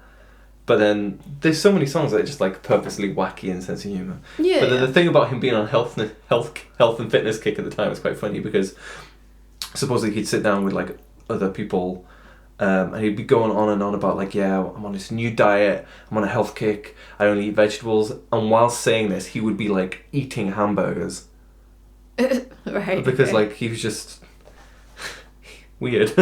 But also he didn't actually write the lyrics. He probably gave the kind of outline of what he wanted the song to be about, wrote the music. Okay. Who writes the lyrics? And the lyrics probably written and co-written by, at this point, a guy called Van Dyke Parks, who only really worked with them for a bit. So he wasn't really in the Beach Boys? He sometimes hear his vocals in the background on one or two songs, but not many. But he was one of like... Brian Wilson tended not to write many lyrics. Yeah. Especially in like the mid to late 60s when he tended to work with other people. He did a bit more like in the 70s. That pat her on the butt, that is all Brian Wilson. I was going to say, you don't need much help to write those lyrics. Even these lyrics lyrics though. Like they're not. They're just. I mean, it is what it is. Like, But the thing it's is, kinda like, goofy. Van Dyke Parks is such a weird guy that he's like so weirdly like serious, but does these parody stuff at the same time. But like the song is full of like weird puns that you just wouldn't get. Like cart off and sell my vegetables. Cart off is a brand of potatoes, and he just puts all these like nonsensical puns. You're like, yeah, I didn't pick up on that. I don't think anyone's going to pick up on that. But also some of his other lyrics. Does it matter? You know. No, not really. Yeah. But he's quite a serious lyricist, Right. even when he's doing parody stuff. But yeah, I mean, Brian Wilson has a lot of songs that even he did write the lyrics to, which are really banal. I mean, there's some songs where he's literally just describing what he did that morning, Yeah. and it's just like, That's weird. I mean, I quite like them, Yeah. because it's just, no one else does it, and like Yeah. he pulls it off because like he doesn't. He never comes across as obnoxious. It just comes across as naive or like a bit No, it childlike. doesn't seem obnoxious. Yeah, I don't know. But it's weird. Yeah, it's. I think it confuses me a little bit. I just Yeah. never know quite how to take it, and Yeah. because like the music itself, I'm like, I mean, that song like it sounds like I do like the tune and stuff, and it sounds kind of cool. Yeah. Apart from that last bit, where I'm like, oh, I don't really like this bit. But yeah, I don't know. It's still not the kind of thing where I'd be like really into it. I don't Yeah. think. I just. So I'll kind of contextualize it all a bit more. It was originally released in a totally different version in 1967 on the album straight after Pet Sounds, Okay. called Smiley Smile, which basically was the failed version of what it was supposed to be. Like everything was recorded, but Brian Wilson just couldn't piece it all together because he just did too much, and the technology just wasn't there to be able to do what he envisaged. Okay. Oh, that's sad. Yeah, and he was also really, really ill, obviously, at the same time. And this is what they released instead. So this is the same song, Oh, okay. but totally different. I'm gonna be round my vegetables. I'm gonna chow down my vegetables. Oh, that sounds sad. Most of all, my favorite vegetable. Oh no. Is that a panpipe? Ooh. If you brought up I think it's a jug. I think they kind of go for that jug band feel. That's weird. Yeah. It just sounds And too Paul like- McCartney definitely plays the crunching On of the that carrot on one? that one. And I'm not sure about that latter one you listened to. Right. But basically, that was 1967, and the whole story behind Brian Wilson is that he was never the same after that, and he never really pulled it together since then. And that project, which was called Smile, was never really fully realised, and until 2004, when he was getting a bit better, he kind of re-recorded it all with his new band, and he released that as Brian Wilson Presents Smile. Okay. And it was quite big for like a guy who'd gone off, had disappeared for a while and came back. But then a few years after that, all the original like master tapes, people found all the original master tapes, and it was all there. All the music was there, everything as he Oh, right. recorded in 2004, but he just hadn't been able to put it together because Yeah, he yeah. just wasn't in any state. Because Brian Wilson wrote all the music, arranged everything, produced everything. Yeah. Yeah. So it was all on him, and he was obviously in no fit state to do it. Oh. So anyway, some producers and engineers ended up putting that final version together, Okay. which sounds a lot better. So wait, sorry, I'm confused now. The one that we listened to. First, that was on the Oh, playlist. Is right. like the proper version. Right. Okay. Oh, interesting. Yeah. No, it definitely sounds loads better. It's Yeah. just more dynamic, isn't Yeah, it? yeah, And, and it is very proggy. yeah. Does that other one not have like the same like sections? No, or- it doesn't have the set. It has the, that kind of. Was it when he says, "Send us in your letter"? It has that bit, Yeah. which is basically just the verse again, but a bit Okay. different. But it Yeah. doesn't have the "eat a lot, sleep a lot, brushing." Yeah, I do quite like that bit actually. And it doesn't have the.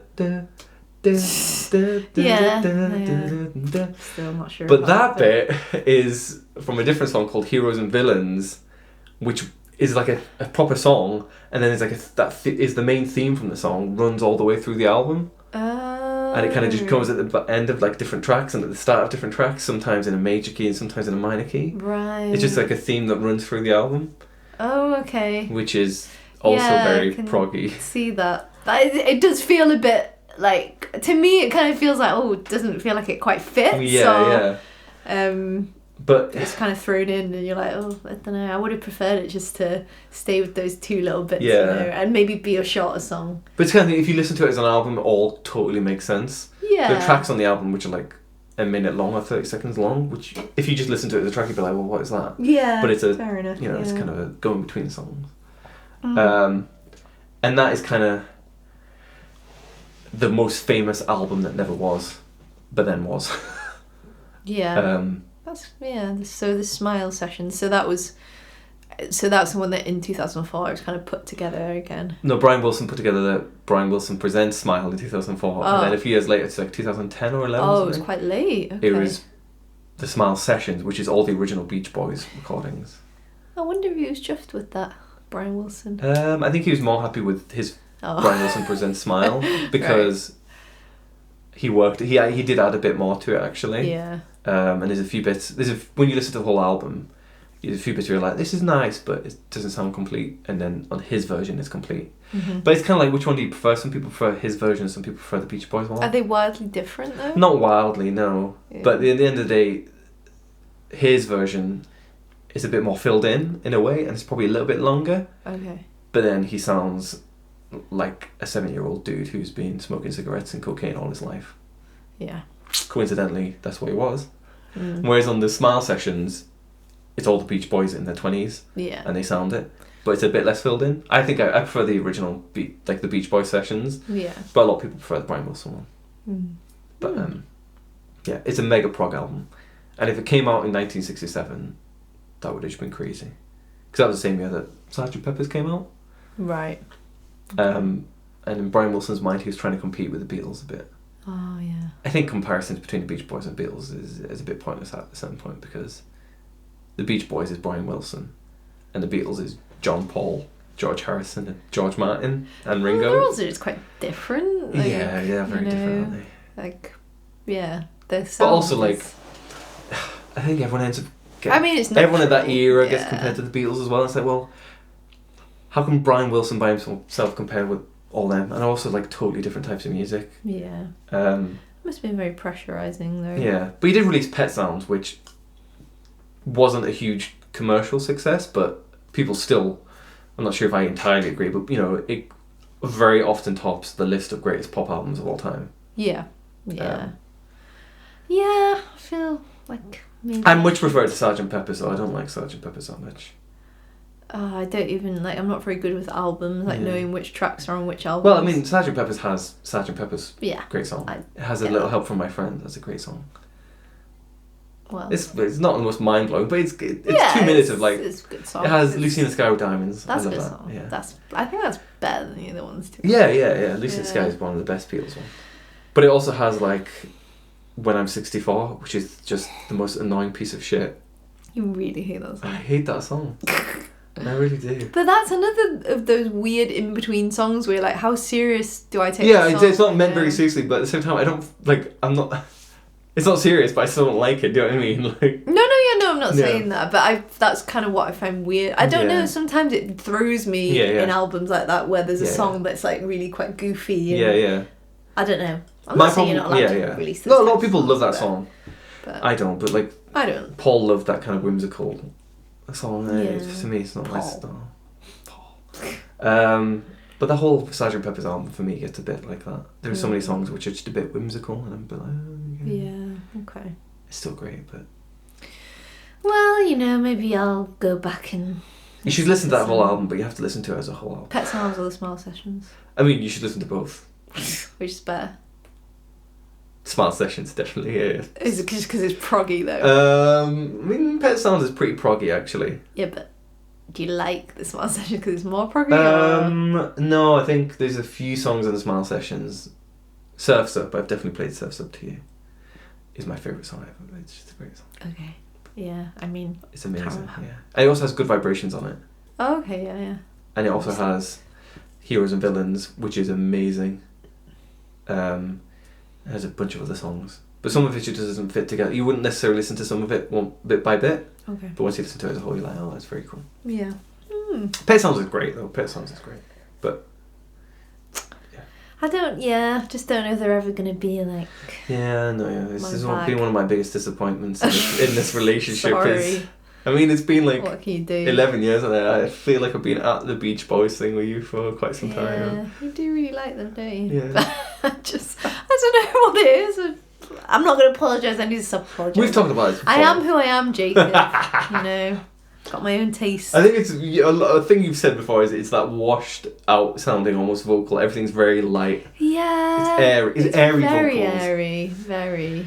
And whilst I can appreciate, like, obviously they do harmonies, don't they? And I usually love harmonies, you know, I'm really into that.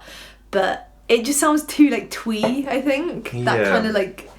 And I guess that's, you know, that's part of the, like, tongue-in-cheek, like, goofy thing, probably, as well. But, yeah, I don't know. I just don't enjoy that, you know? Yeah, I can't yeah. help but just be like, oh... They don't really sound... This is why, yeah, it's weird comparing them even to the Beatles or whatever, because they don't sound like a rock band. No. They don't rock. The No. Beach Boys are completely incapable of rocking. Yeah. They just can't rock. But I think that's why I like them so much, because I originally got into music like Thin Lizzy and like 70s hard rock. And after a while I was like, I don't need more rock in my life. So the fact that the Yeah. Beach Boys don't rock, it doesn't bother me, and I never feel like I want them to rock. Yeah, Yeah. but, you know... But I'm not trying to persuade you here, because I know it's I respect that, but yeah, I guess. Yeah, don't know. But you love the I Want to Pick You Up, which is that song about patting them on the butt. Yeah, it's great. Forget you can't see my facial expressions. Okay, Right. the next song, Van Morrison, Tupelo Honey. Go on then. And this is another, I mean, I'm just going to get it out there, that Van Morrison, I love Van Morrison. I know.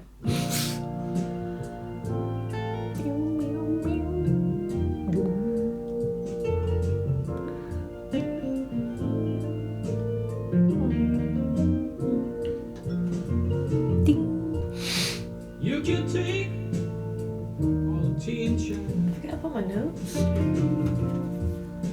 put it in a Put big down for this brown. one.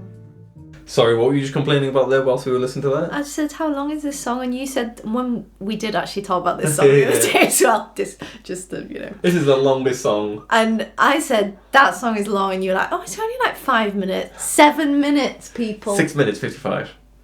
Pretty much 7 minutes. I told you it was long. Ah, you know, that song never feels long to me. I love that song. It felt quite long to me. Do you like it though? What did you notice? So, Long. Is that what it said? no, Too I long. didn't actually. I didn't put anything about that. Yeah, I mean, I knew this song a bit. You know, I've heard it before. Like Van Morrison's voice is nice. It's nice. No. Sorry, that sounded. I didn't mean That that sounds to like sound. tepid. No, it's a really. He's got a really like smooth and like what it reminded. Like his voice reminds me of just sitting in a really, you know, those chairs that like eat you when you sit down and you're just like, and you just like melt into them. I love the analogy. I don't quite agree actually. Do you know? But I think more so on this song. Yeah. It's just got that like warm, like Yeah. like fuzzy kind of. You do some great facial expressions here. Shame we're not capturing them. You're just like sitting in that like really comfy chair, Yeah. and it's the chair's because it's eating you. The Yeah. chair is surrounding you. Mhm. You know, that's kind of what it reminds me of. Yeah. You know, so yeah, and I think I do think the song is a bit long for me. And the thing about Van Morrison is like I like him, and as I said, I think he's a good singer. And, like the melodies are usually quite nice, and he does that kind of little like kind of very tasteful. You know, the guitar in the background's always quite tasteful and stuff. But I think for me, a lot of his melodies just feel like they get a bit like predictable almost. If that makes sense. Yeah. And because they're quite long and it's quite repetitive. Yeah. And it's the same with the guitar playing actually, like the instrumentation stuff. It kind of follows a little bit of a formula, and you know, and because it's so long, I'm like, oh, I get a little bit tired of it. Yeah, I see what you mean. But I love it, you know. Yeah. I think that's just what was going through my head when I listened to it a lot, you know. I feel like though he does a lot of these, like some of his longer songs are like 15 minutes long.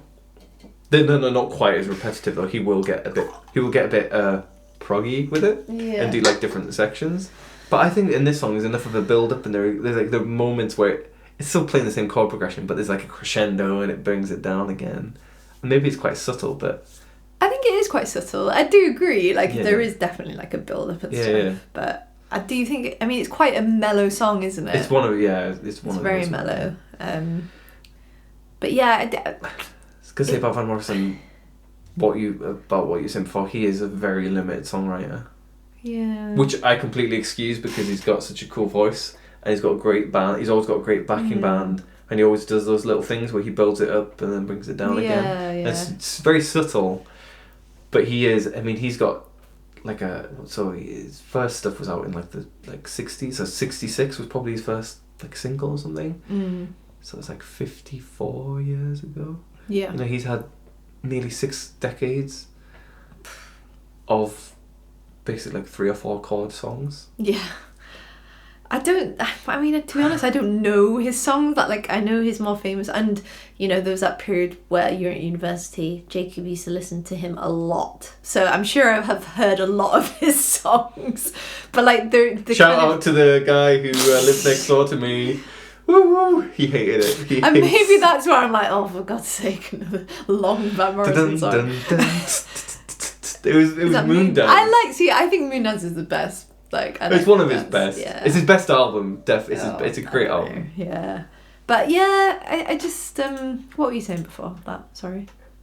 Yeah, he's a very limited songwriter. Right. Yeah. Yeah. Like his songwriting, I guess, is similar to like your Bob Dylan or someone like that.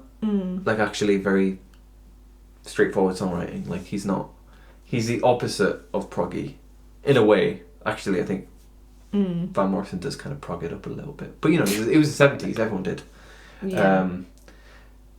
But yeah, he gets away with doing quite not very much, and I love him. That I think his voice. I mean, I don't know enough about singing to say like technically, but his voice is my favourite. I think it's just really your favourite voice. Yeah, but like yeah, because he has that thick guttural kind of like throatiness. Do you know what I mean? He can really like bring out and really emote. Do you know what I mean? And really put some soul into that. Yeah. And like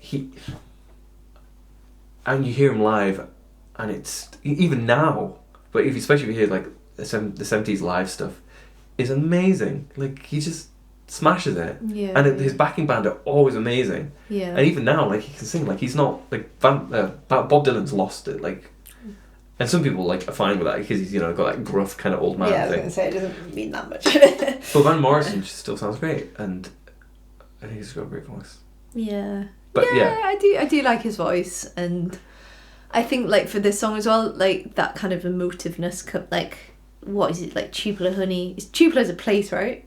Yeah, it's like a town or something. It's in the south of in America. Yeah, I don't know where exactly. Yeah, but there's something about the way he sings, like the Tupelo Honey line, like it, because he's so like smooth and stuff. It's quite like it, conjures up the image of like honey almost, doesn't it? Like, which is quite. I always like that when they bring that kind of that imagery almost like to a song like that. Yeah. She's the sweetest Tupelo honey baby from the. That is, I was gonna say. I don't think did I write that down? Do you think that's a stupid line? Oh, that line pissed me off. I think it was the more I listened to it, I was like, oh, that line. That one is No, I didn't write that down. But yeah, that line isn't great, is it? It's not great, but he totally gets away with it. Yeah, no, I think he does get away with it. It's like that Thin Lizzy song, like, tonight there's going to be a jailbreak somewhere in this town. The jail? Maybe? Yeah.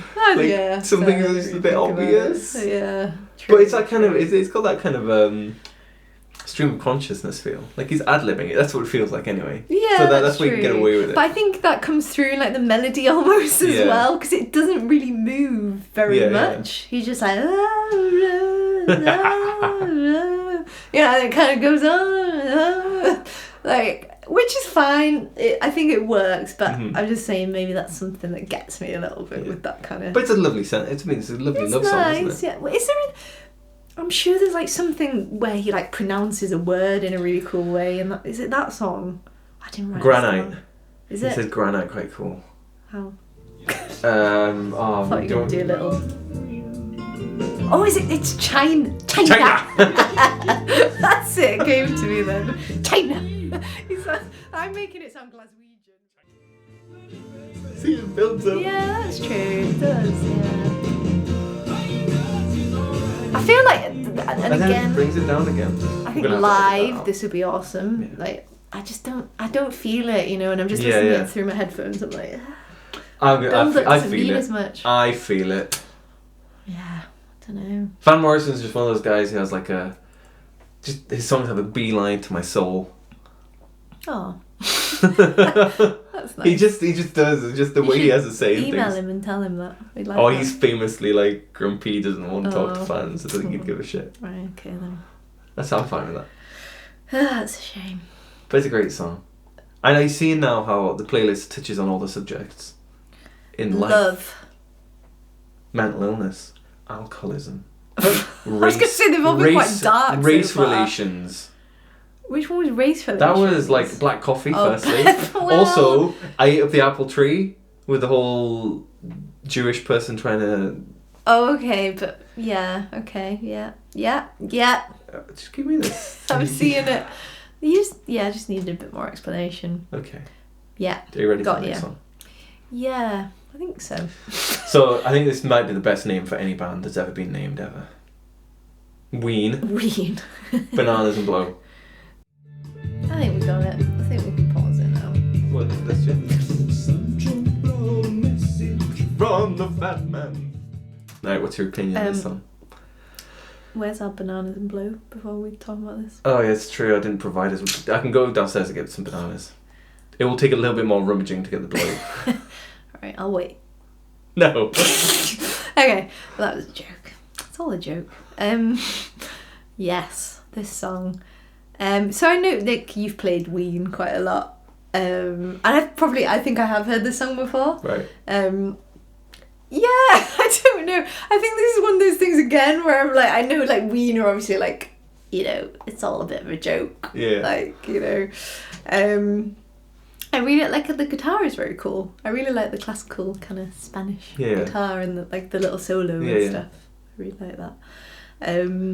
But yeah, I don't know. I guess it just felt like one of those songs I couldn't really get into that much. Yeah. Like, yeah. I mean, know. I like Ween, but Ween are always on that line where you're just like, do these guys just get really tired really quickly? Or do I actually appreciate that irreverent, stupid humour? Yeah. I mean, I do appreciate the irreverent, stupid humour. But sometimes that, like, this song's not actually that funny. So if it's not that funny, Yeah, I think that's you're it. kind of like, they're not such amazing songwriters that I can be on board with the songwriting. I do like this song, but I'm not in love with it. I mean, it's okay. Yeah, like Yeah. the steel drums are cool as well, and Yeah. do, you know, it's. But I don't know. It just Yeah. because it's obviously trying to. It's obviously like, you know, the whole thing is to kind of take off other songs, right? Yes, Ish, yeah. Like, or styles of songs. Yeah. So, yeah, I guess if it's like you don't find it particularly funny, and it's not even like the authentic thing, Yeah. you know, then you're like, oh, okay, I don't really know what to think of. I mean, this I really. kind of put them in here because I just like them as a band. Yeah. And they're kind of one of the classic underrated bands because, again, they have like a big cult following. But they've never seen any real mainstream success, really. Mm. Although one of their songs was used at the end of the SpongeBob SquarePants movie. Yeah. And that's a great song. Is that how you found out about them? I think I found out about them remember you talking about separately, that. and then I realised that they did that song as well, and I was just like, wow. That song, that one on the SpongeBob movie though, that doesn't sound as...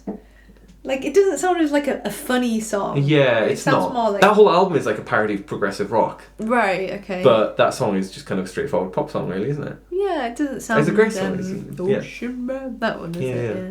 His voice is weird as Yeah, well. yeah. It's so like I'm not sure if bassy. there's two of them. I'm not sure if they both sing or whether it's just one dude. Okay. It might be. I'm not sure. I don't know.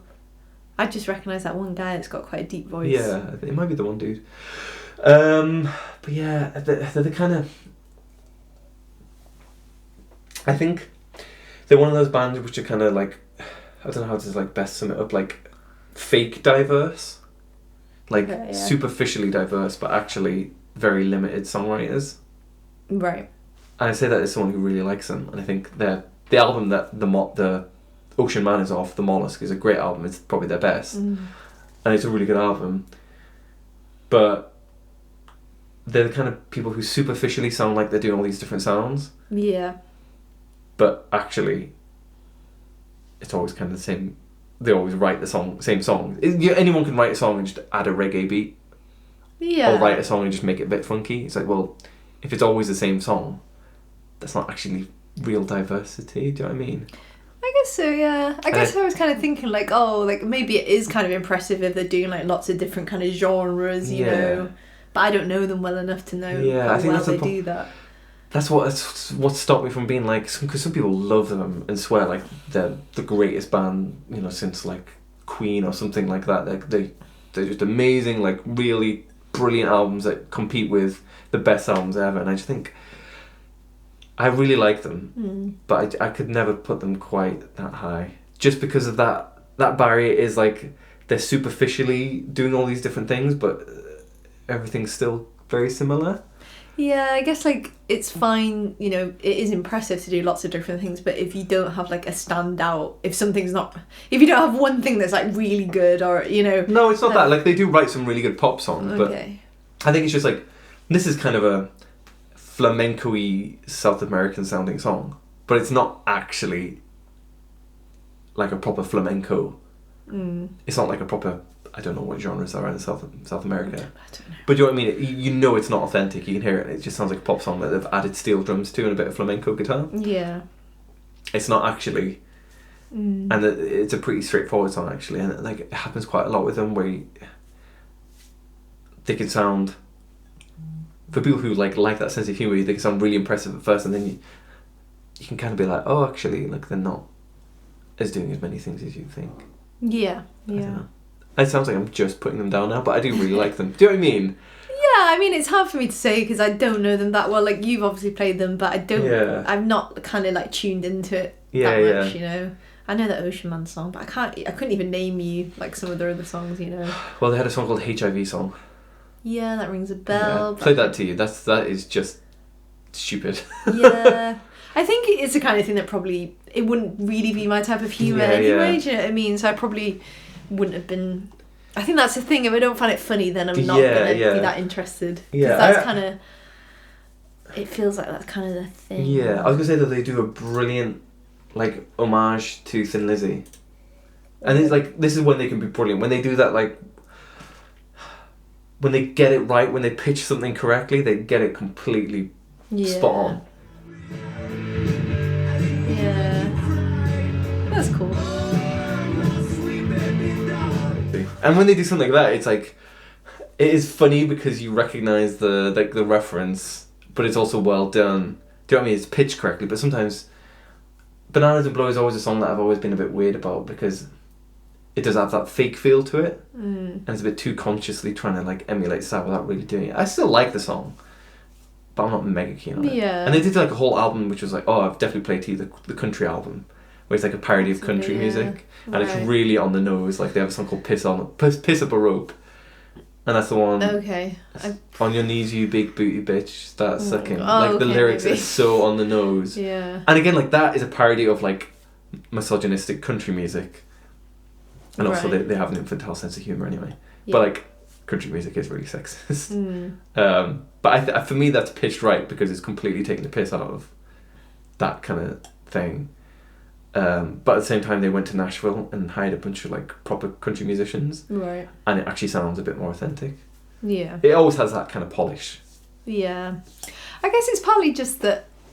Yeah, it's almost like if something is like kind of purposefully like kind of emulating or whatever another type of music, then it almost feels like even if they do it well, it can't ever be as impressive as the other one. Yeah, I tend to think that. It's like even if because it's not your own in a way. It just, I don't think I could ever really get into a band like that. Yeah, particularly. And I guess the question is, it's kind of, what's better, like a band or a musician who's really really good at one thing, or someone who tries a little bit of everything?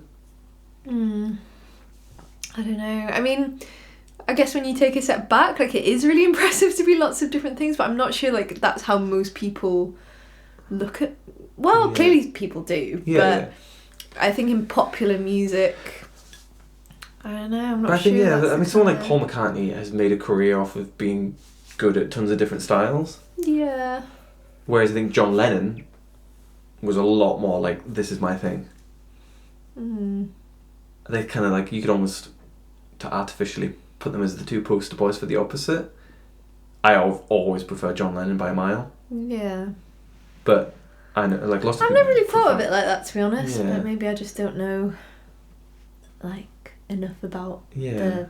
But like, I'm trying to standards think and of stuff. like different, like Queen have a very specific style, don't they? Mm. Like even when they went like a bit more synthy in the 80s, it's still the Queen sound, isn't it? Yeah. I'm trying to think of big bands that kind of, I guess the Beatles did do a little bit of everything. Yeah, they were.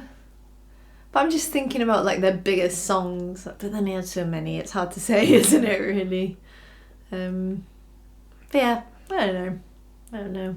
Maybe it's just because I think like you kind of need to buy into a thing. Yeah. And then, you know, you're more likely to like things that are at least a bit like that. Yeah, but I But think psychologically, I don't know if that's the for me thing. the problem is what you said before. Is Yeah. like if you're really good at like, well, if you do a bunch of things well, like different genres and styles, without finding your own style or whatever. Mm. The problem is always going to be like, let's say you do a bit of blues and then a bit of reggae.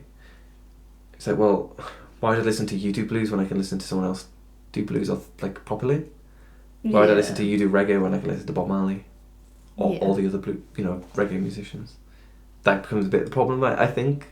Yeah, no, I agree. And Ween are lucky that their thing is like that humour and that satirical thing, that they still have a thing. Yeah. I just think that, maybe it can get a bit tiresome or... Yeah. I don't know. Oh, well, are you ready for the next one? The next one is very different. Yeah. Oh, this one. We don't need to talk about this for long. Yeah. Okay, go on. King Curtis. Today's special is Memphis. Is King Curtis? Sorry. Is that not the name of that little child on Super Nanny? That. I don't know. Oh, Give me about a half a teacup. I have to send you that video. Bass. Yeah.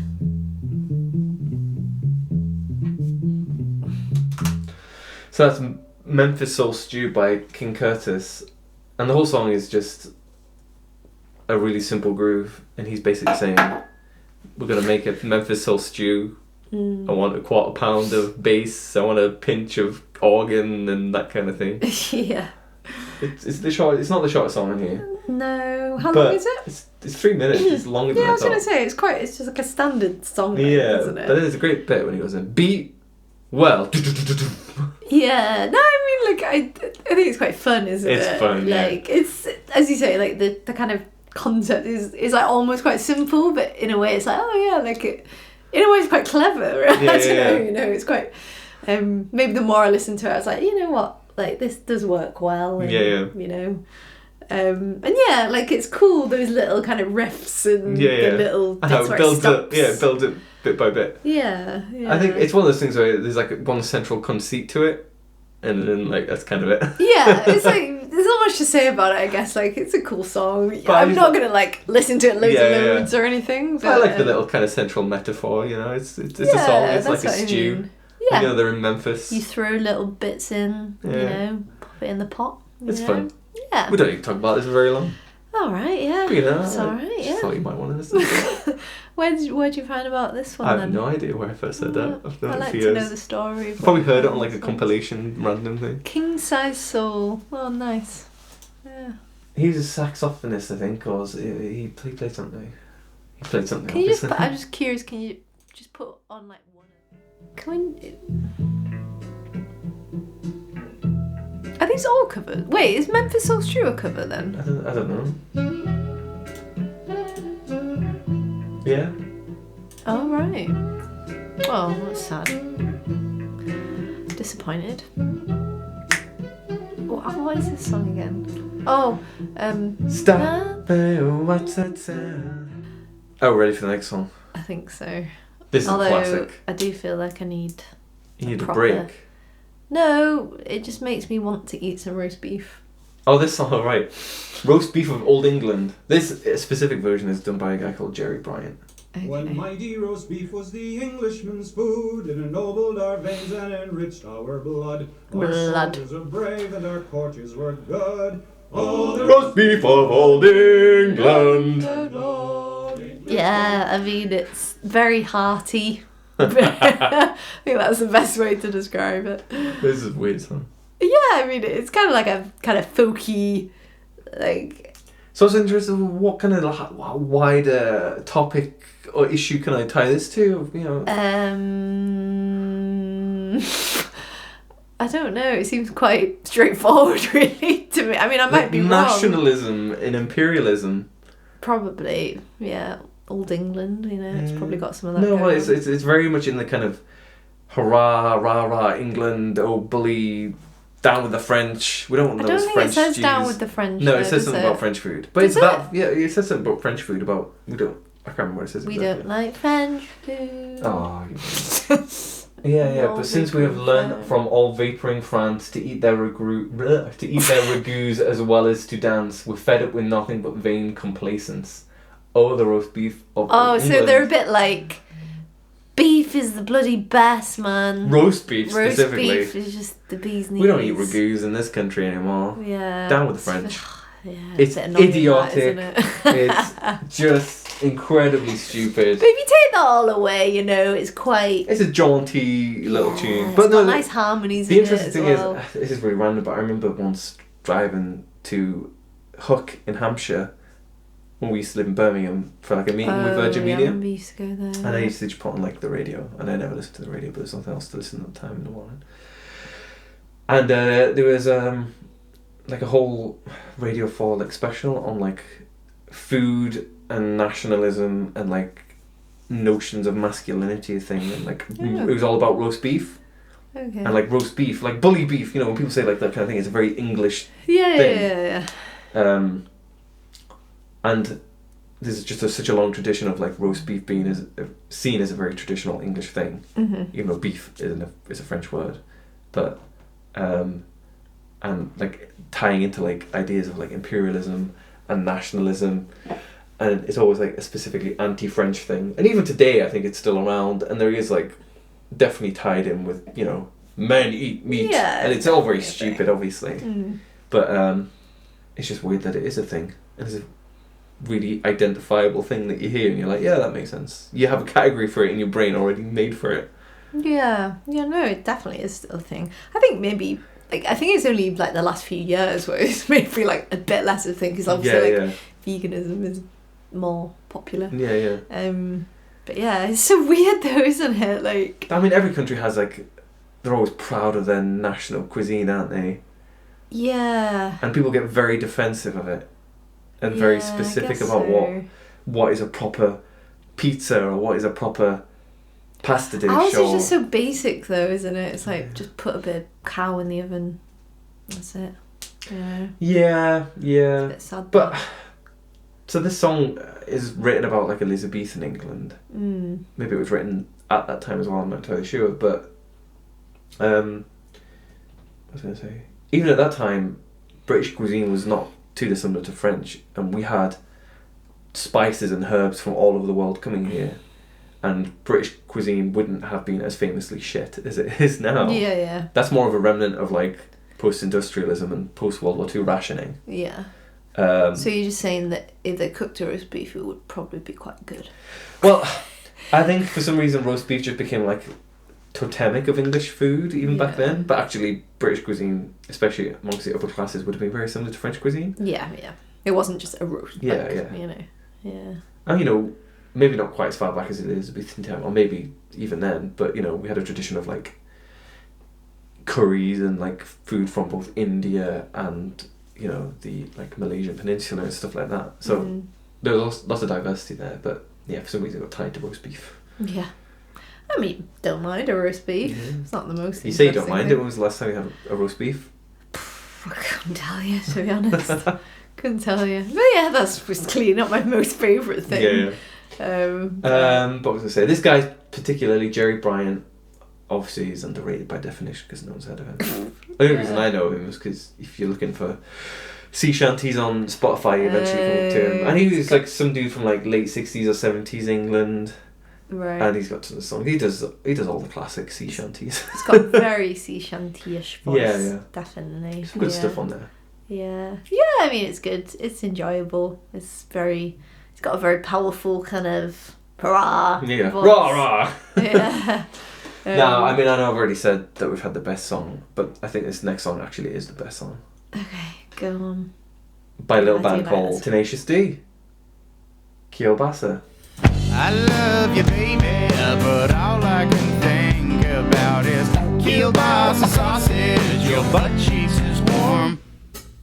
I check my dipstick. You need to. This is a great song. I love this song. I've always loved this song. So we've had some love songs, and this is getting a little bit more intimate. What's this song about It's then? quite intimate. Huh? What's this song about? Sausages. One sausage. About kielbasa sausage. Yeah. What's it about? Kielbasa sausage. Don't know what you're on about. It was a song about sex, Yeah. specifically anal sex. Yes. You don't look happy about that. No, yeah. I mean, it's Tenacious D. I mean, Yeah, what? I mean, I've said this to you before, and I stand by this. I think this is one of the best albums ever. You can't fault it as an album. I really like cannot. this album.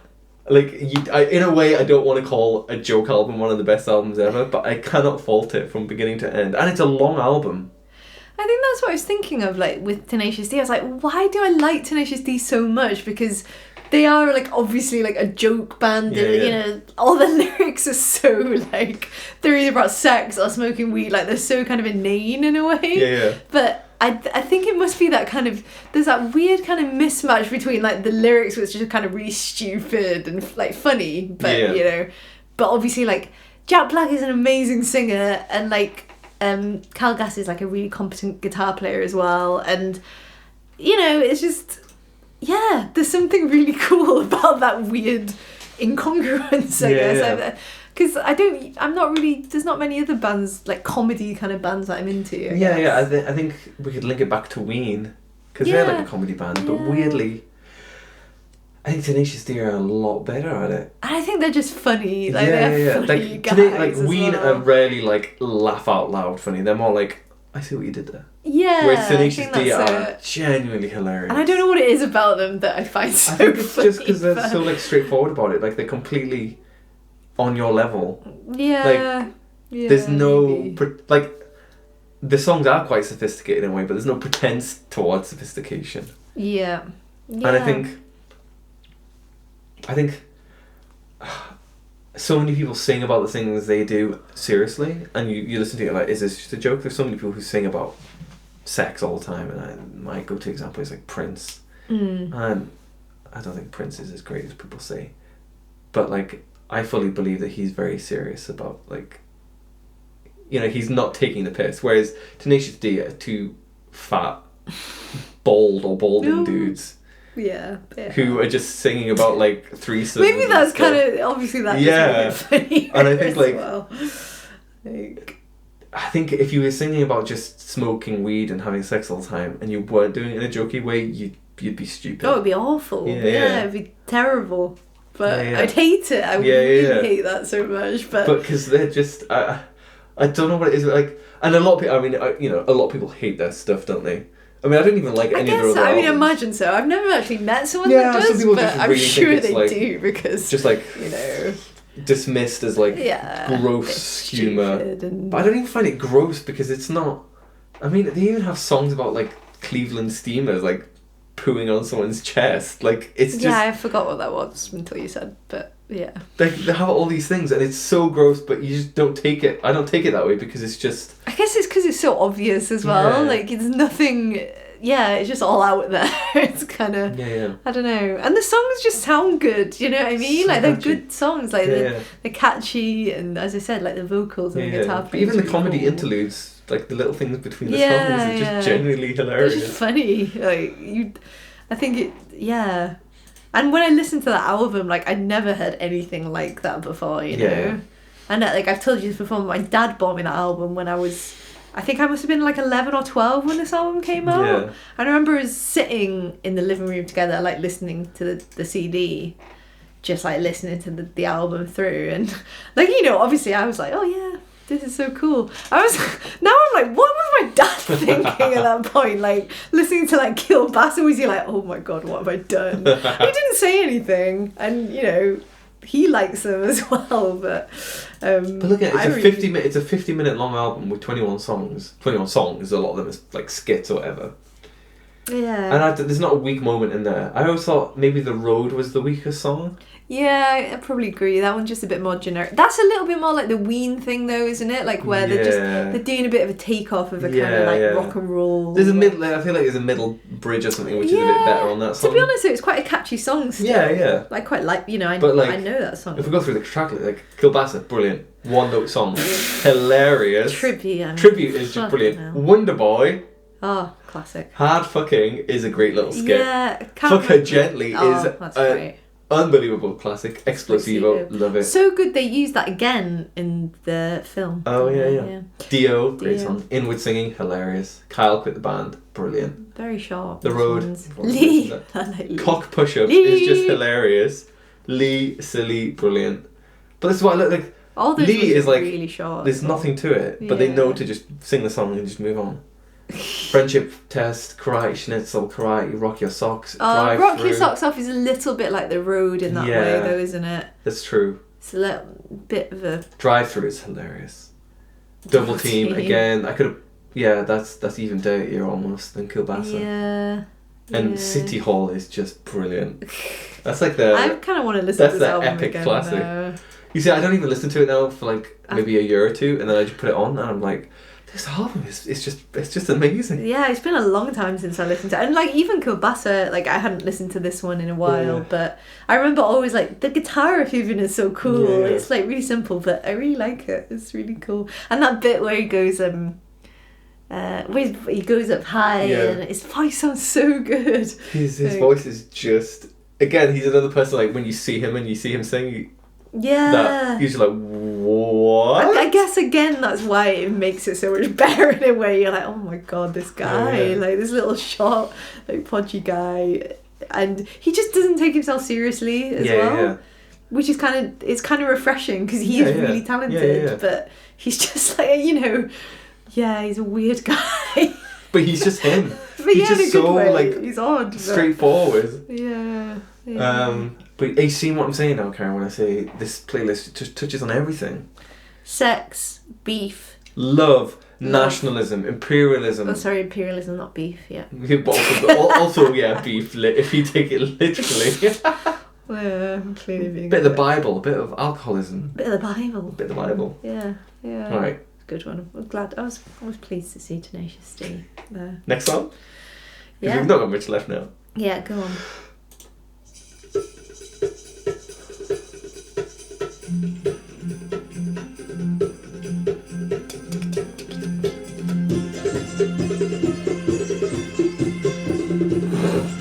This reminds me of suddenly feel like this could be playing in the background of like Rainbow Rhythms.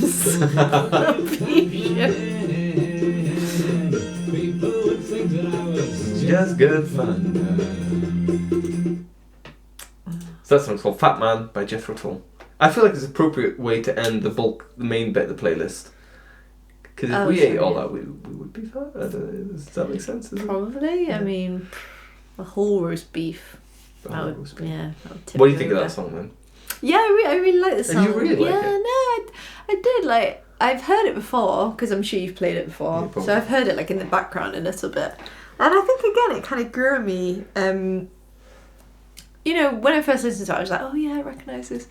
But yeah, I don't know. I think I listened to it the other day when I was running, and it felt really like quite motivating actually when you listen to it. I think it's because it's like the drone. It's like and that like is it mandolin he's playing? Yeah. It kind of feels like it really like builds up and stuff. But and also the lyrics, do you find them motivating? Well, no, the lyrics. I don't want to be a fat man. Yeah, I was like, is this just about someone that's saying like, I'm glad I'm not fat because that would be shit? Is that? Basically. Yeah, is that kind of what he's saying? I mean, the lyrics are a bit odd, yeah. But to be honest, it didn't really put me off. Yeah. Weirdly. I mean, it's Jethro Tull. Jethro Tull are also one of those bands who were quite tongue-in-cheek. Yeah. Were very tongue-in-cheek. I do think his voice sounds cool as well. Like, I think it offsets the lyrics a bit. Yeah. Because even when he's saying, don't wanna be a fat man, it sounds kind of cool. It's like, okay.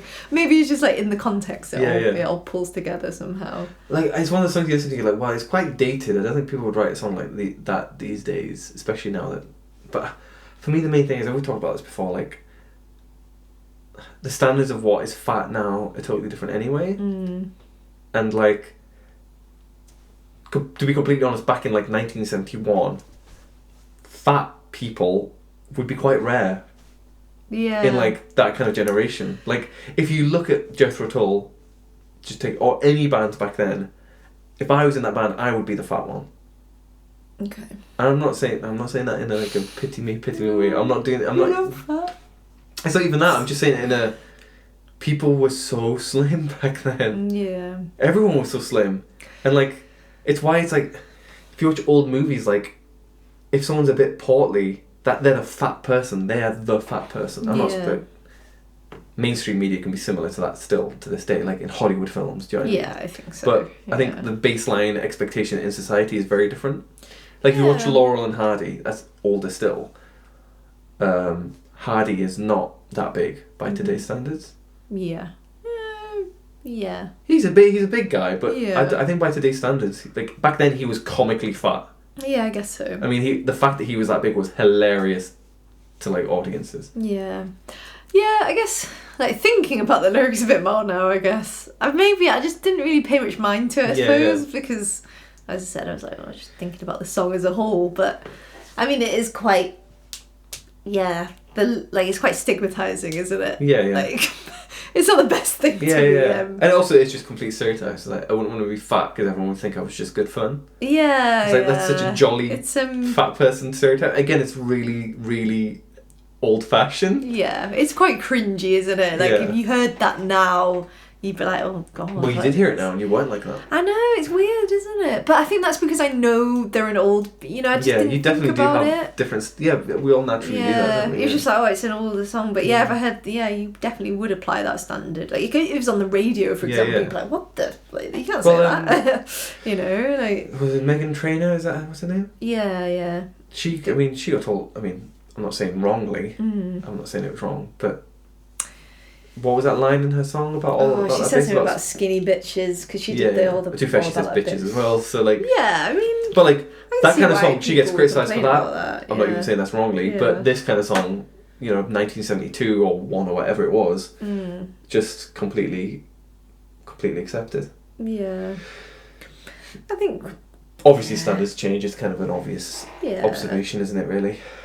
And I think we are just more sensitive now to how these things affect people emotionally, and which I think is okay. I think definitely. You need to think about that if you're releasing music out into the big wide world, But I guess it's funny that I automatically didn't apply that standard in a way. I was just like, it's a bit weird, but okay. I don't think you do it as much when you're watching older media because you just naturally accept. You're like, well, yeah, of course it is. Yeah, you lower your standards. I'm not saying again that's the right or wrong thing to do, but like if you're reading like a 19th century novel, if there's something racist in there, you're just kind of like, well, I would expect that. It doesn't mean you're happy with it or whatever, but you just lower your standards, I think. Yeah, and I guess does that mean that for this song, I don't think it made me like the song any less particularly, that it might have been a bit offensive or but I'm just thinking if I did hear that now, maybe it would put me off. I don't know. I don't think I'm often like that though with songs. I don't know. Certain things I probably would be like, oh but I don't know. I think for me, on at least the first few listens, if I heard that, if that was a current song, I don't think I'd even notice the lyrics. The fat stands out though. That would draw me in. I'd be like, oh, what? But it takes me a few listens to even notice the lyrics most of the time. To be honest, even though it's called Fat Man, isn't it? Yeah. So it's a bit on the nose there. But, but obviously, I don't know much about Jethro Tull, but I was just like, oh, I'm sure the lyrics are just a bit wacky. They probably don't mean anything particular, But then I listened to the lyrics a bit more, and I was like, oh, you really are just saying I don't want to be fat. It was more kind of on the nose than I thought it would be in a way, and that surprised me. But again, I was just like, well, I like the sound of it. So. And but in a way, it's a bit annoying that they wasted what could have been a different song. Yeah, I know what you mean. Is it disappointing? Did it have? I don't know if it. There is always something about just the rhythm of the lyrics almost, or something that works. I don't know. I'm not sure really. I know what you mean. It's could they have done better? Yeah. because like the instrumentation stuff is really cool. Yeah. Jethro Tull are great though. I love Jethro Tull. Yeah. I mean, I've not listened to enough of them, but I think out of all the like proggier stuff you listen to, it's the kind of thing I like a bit more, I guess. Because they're a bit more folksy, aren't they? Yeah. That's maybe why, I think. You probably like Van de Graaff Generator at least. Don't I played you a song the other week. know. Oh, Plague see, I of don't Lighthouse remember. Keepers, you hated it. I Oh, said this is one of my why? favourite What did I songs. say? I said this is one of my favourite songs ever, and I played it to you and you were like, no it is not. Was No, that- I didn't. Did I say Yeah, that? you were like, I've That's never... rude. Sorry. You were like, I've never heard you play this. I was like, I never play this out loud. I was listening to it through headphones because I know you'd hate it. And then you listened to a bit of it and you were like, I hate this. Oh dear. Do you want to hear it now? Not if I hated it. It's probably not the kind of thing I'd want to listen to twice, but you're going to play it to me anyway. Yeah.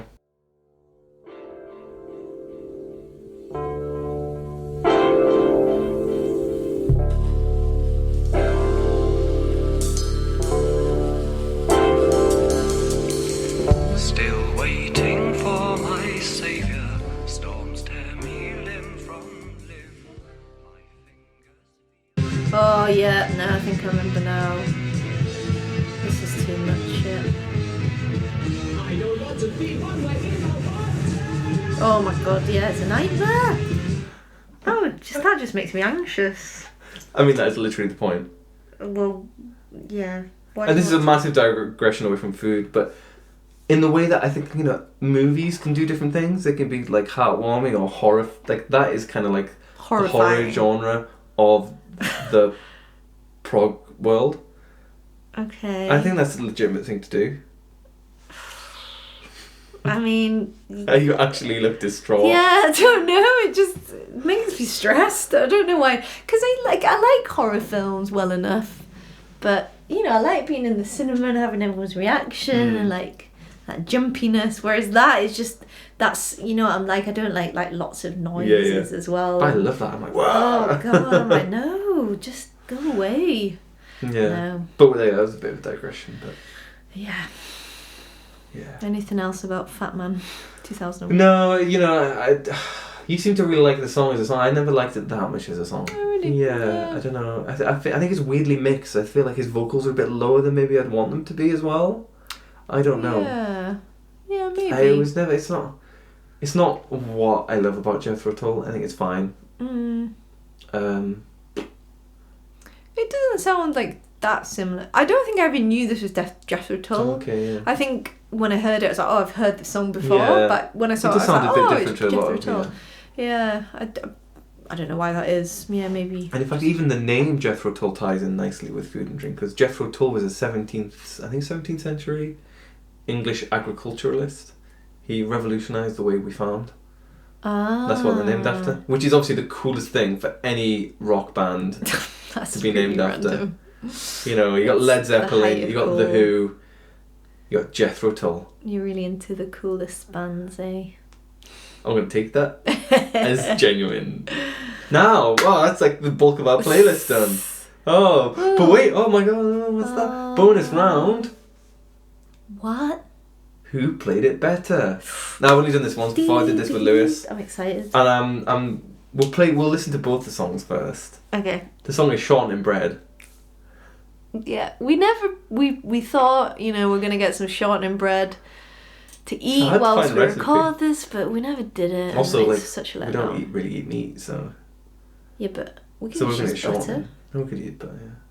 We could have made some like We could skillet have bread. done it, Jacob, and we didn't. Let's just put it out there. That's because you wanted to make Thai curry. All right, let's carry on. No one needs to hear. You about say our we. dinner. That's why you said we, and that was. Oh, okay. Yeah, you see, I'm not allowed to use we when it's my You responsibility. never said, Karen, let's make some shortening bread for dinner, Oh, right. did you? Well, okay.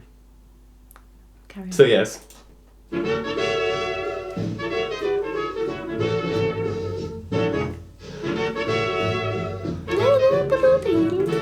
Oh God, what? Andrew's Sisters. What? That's a long album, that. What year was this? 1990? That's the greatest hit. That's like, This is like a 50, this is like a pure 90s song. 51, 57, 58. Oh, okay, that makes more sense.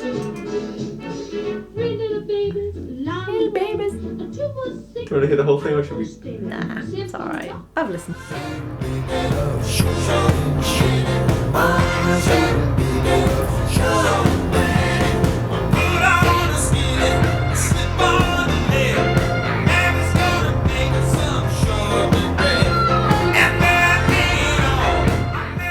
So the first one was the Andrews Sisters, and the second one was the Beach Boys. Beach Boys. Right, Yeah. what kind of conversation do you want to have around this? Well, can I not just tell you what I think of Yeah, go on. What is it? The Andrew Sisters. Yeah. And yeah, I thought it was nice. It's weird. Is that the one you preferred? Oh, I thought that was the big reveal at the end. I was just going to talk. Oh, okay, through no, my we'll thought. do it how you want it. I thought you tried it. No, I was saying to you, this is another thing I revealed to you before the podcast. But when I was listening to it, it just makes me think of a little fat chubby baby dancing. And all the way through, all the way through the song, if you just picture this little chubby baby doing that little dance, it's just perfect. I mean, just say Mama's little baby. Yeah, no, that's what made me think of it. And I was like, actually, he's just really content and he's really happy. And the mum's feeding him all this shortening bread. And That's not even what the song's about. What in my What's the mind song it about? is. What's the song about? Shortening bread. Making it. It's in about the skillet. someone who stole some shortening bread and went to prison for it. Oh, is it? Did not get that at all. Oh my god, it Karen. was just about- Do you just hear like the refrain and you I just thought like... it was just about a woman feeding a baby shortening. They caught me with the skillet. They caught me with the leg. They caught me with the girl eating shortbread. 6 months for the skillet, 6 months for the leg. Now I'm doing time eating shortbread. Mama's little baby loves shortbread. So someone was making shortening bread. They came along, lifted the lid, stole some bread. They got caught and they did some time. They did prison time for stealing shortening bread. Oh my god, I didn't get that. I think it's because it sounds so jolly. I just didn't think that was involved. Yeah. I didn't think there was any thieving So- going on. I thought it was just a little baby that was quite happy. And maybe I just held on to that image and that was that's all what I you got did. from it, and it was great. So, firstly, did you get some racist vibes from the Andrews Sisters one? That did not cross my mind particularly. Should we find? I'll find the bit. I feel like you know there's racist vibes. No, I Oh, don't right, know okay. much about it. I just kind of got You bad had a vibes. knowing look. Listen. Slipped through the kitchen, slipped up the lid, Oh, yeah. slipped off Oh, the yeah. shortening bread, stole the skillet, stole the Oh, yeah, I lid. missed that. We all stole the girls making shortening bread. Oh, man, Miss Baby. The Love baby's back shortening though, isn't it? Oh, man, Miss Baby. The baby. Love shortening.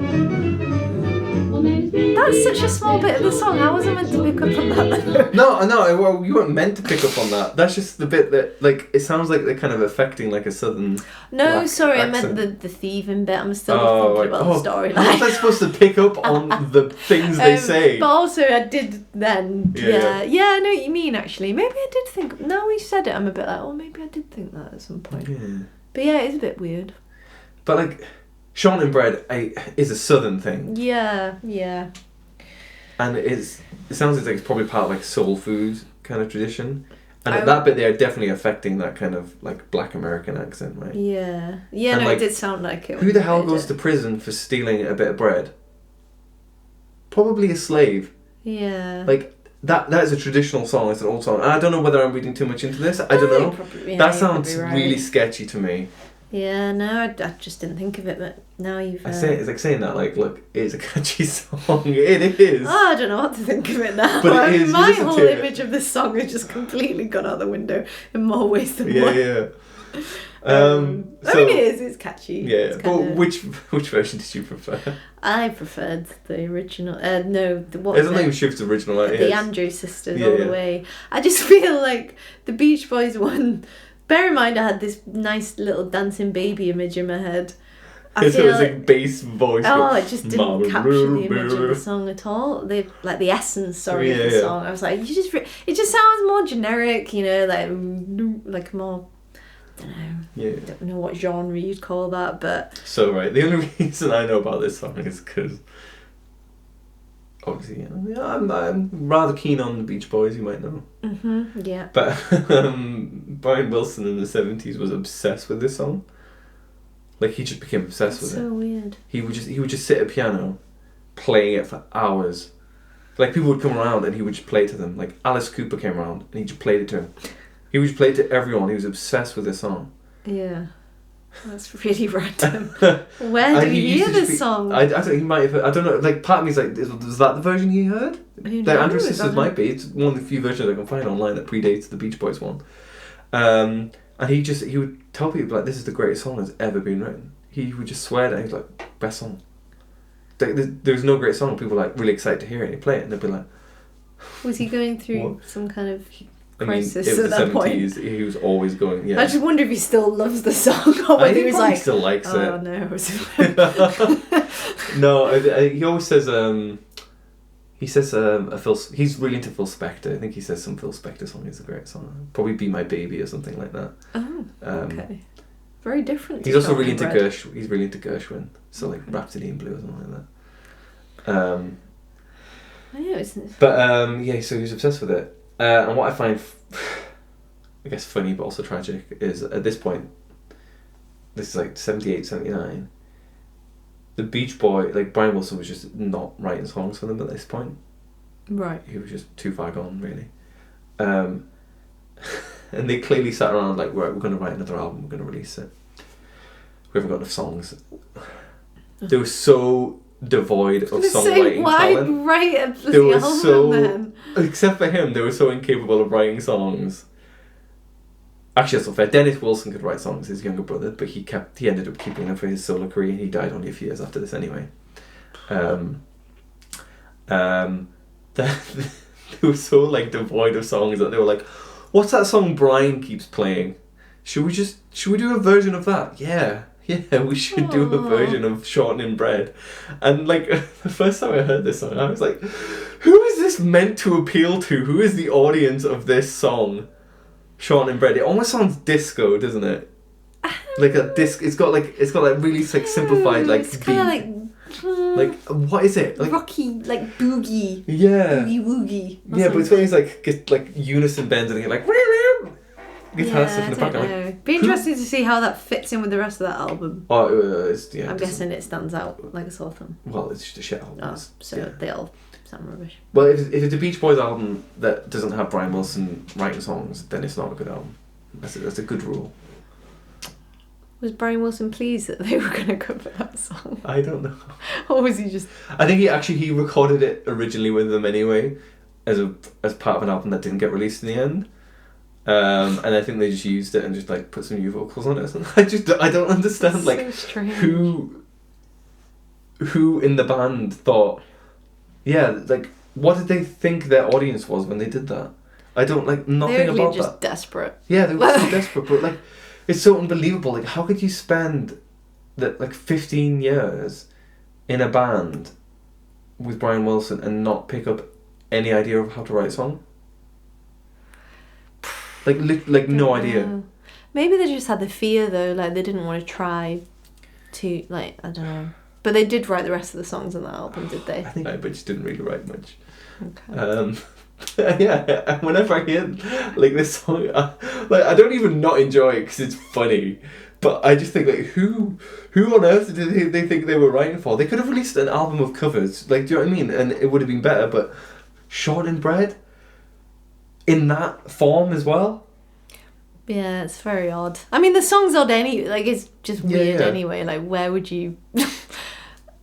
Yeah, it's kind of enjoyable in a strange way, but to cover it in that way.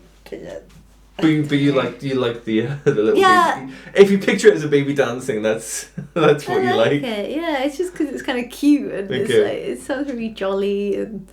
But yeah, the Beach Boys one doesn't do that for me. And then I'm just like, oh, it's a bit boring now. It's just weird. It's just so weird. Yeah. Do you know what? Should we round it off with one more song that isn't on Spotify, but I think you should listen to. I think it's a bit of a palate cleanser because it's Palate cleanser. it's like still about it. food. Fitting in with the theme. But you can't see who it's by, so I'll click on it in a sec. Do I have to close my eyes? Sorry. Yeah, and then it's on YouTube. You see. You'll know who it is as soon as you hear it, to be honest. Is it the Beach Boys? Start naked. I knew it was going to be the bloody Listen, Beach listen. Boys.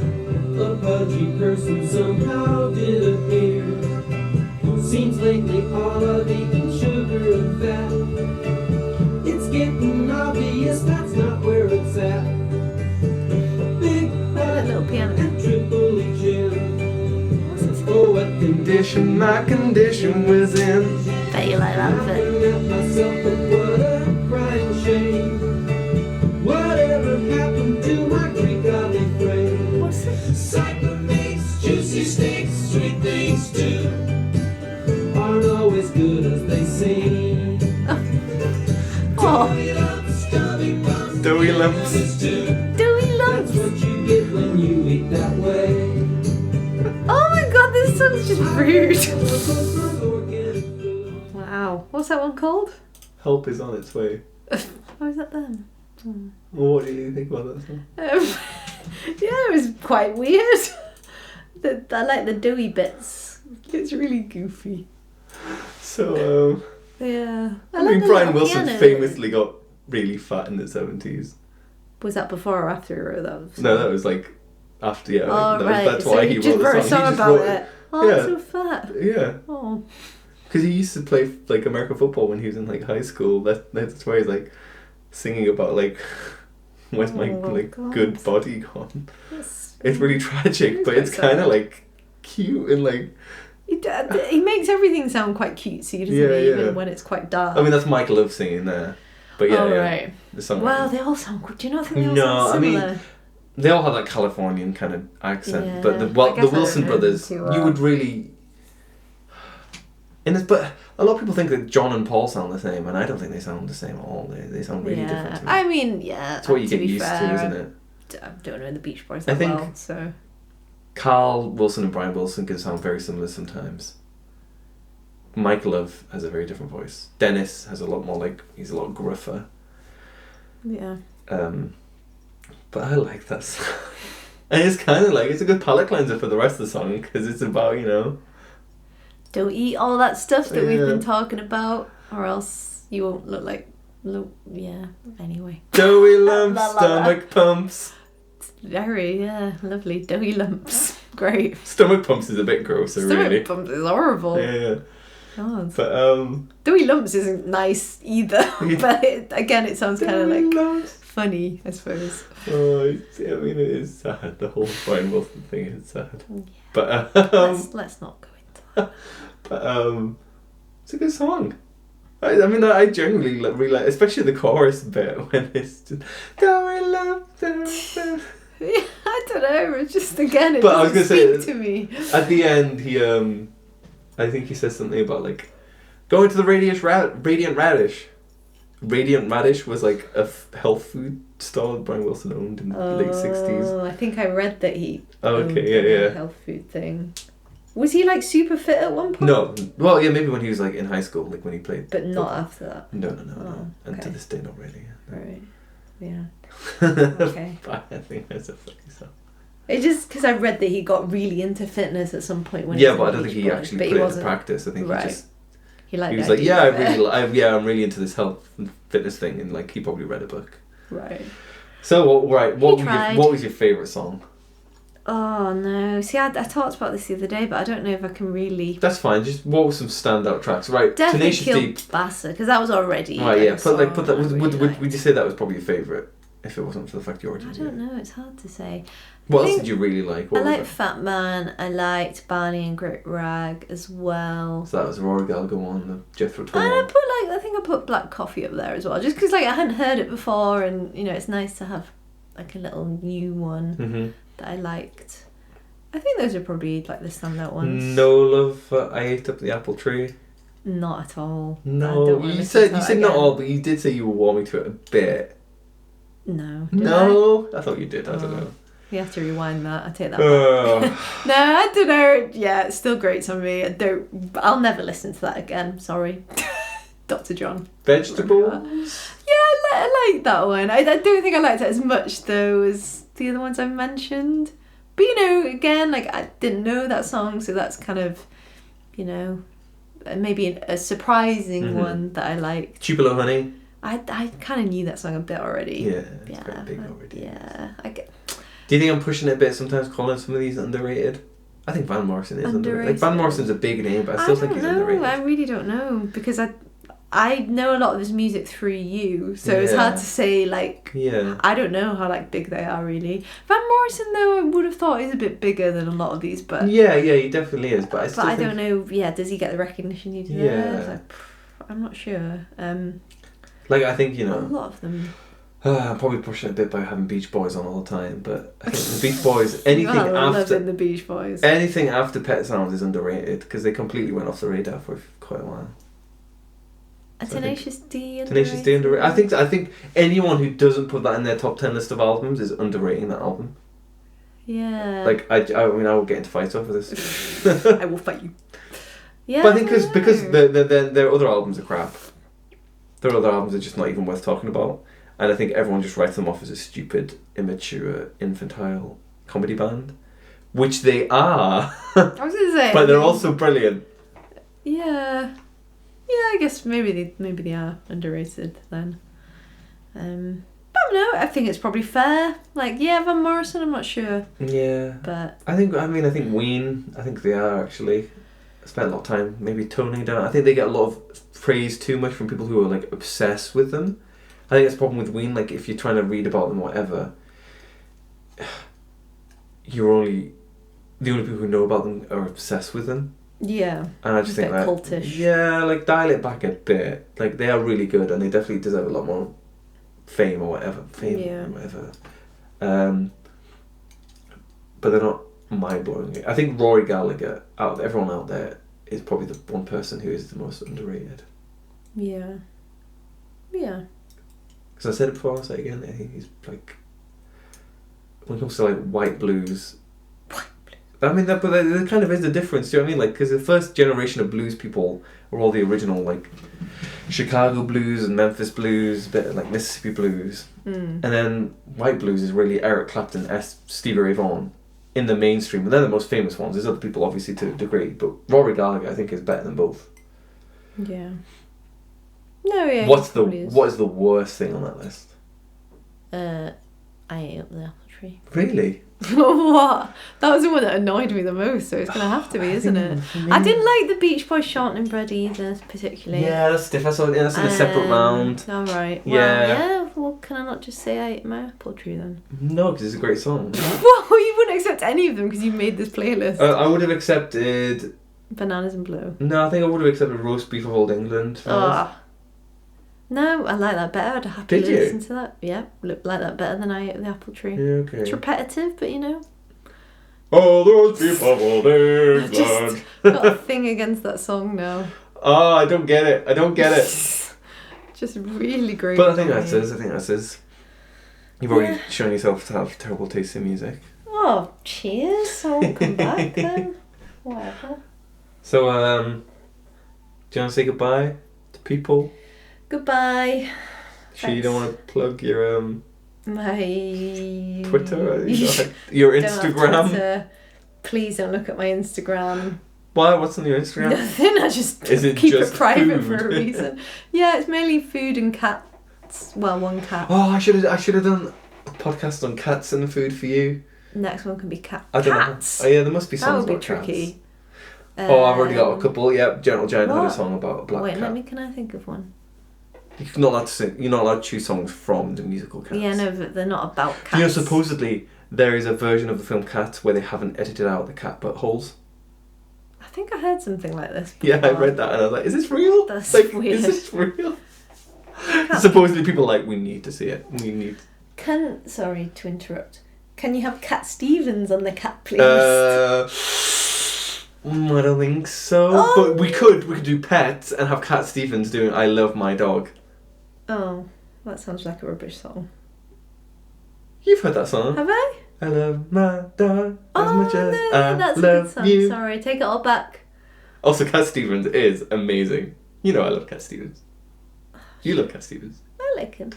You like Cat Stevens? Let's not get too carried away. Cat Stevens is great. I can't think of any more cat songs. Anyone got any cat songs hit me up on my... Insta. Don't hit On the me up gram. on my Instagram, actually. Yeah, just... Yeah, think about it. Goodbye.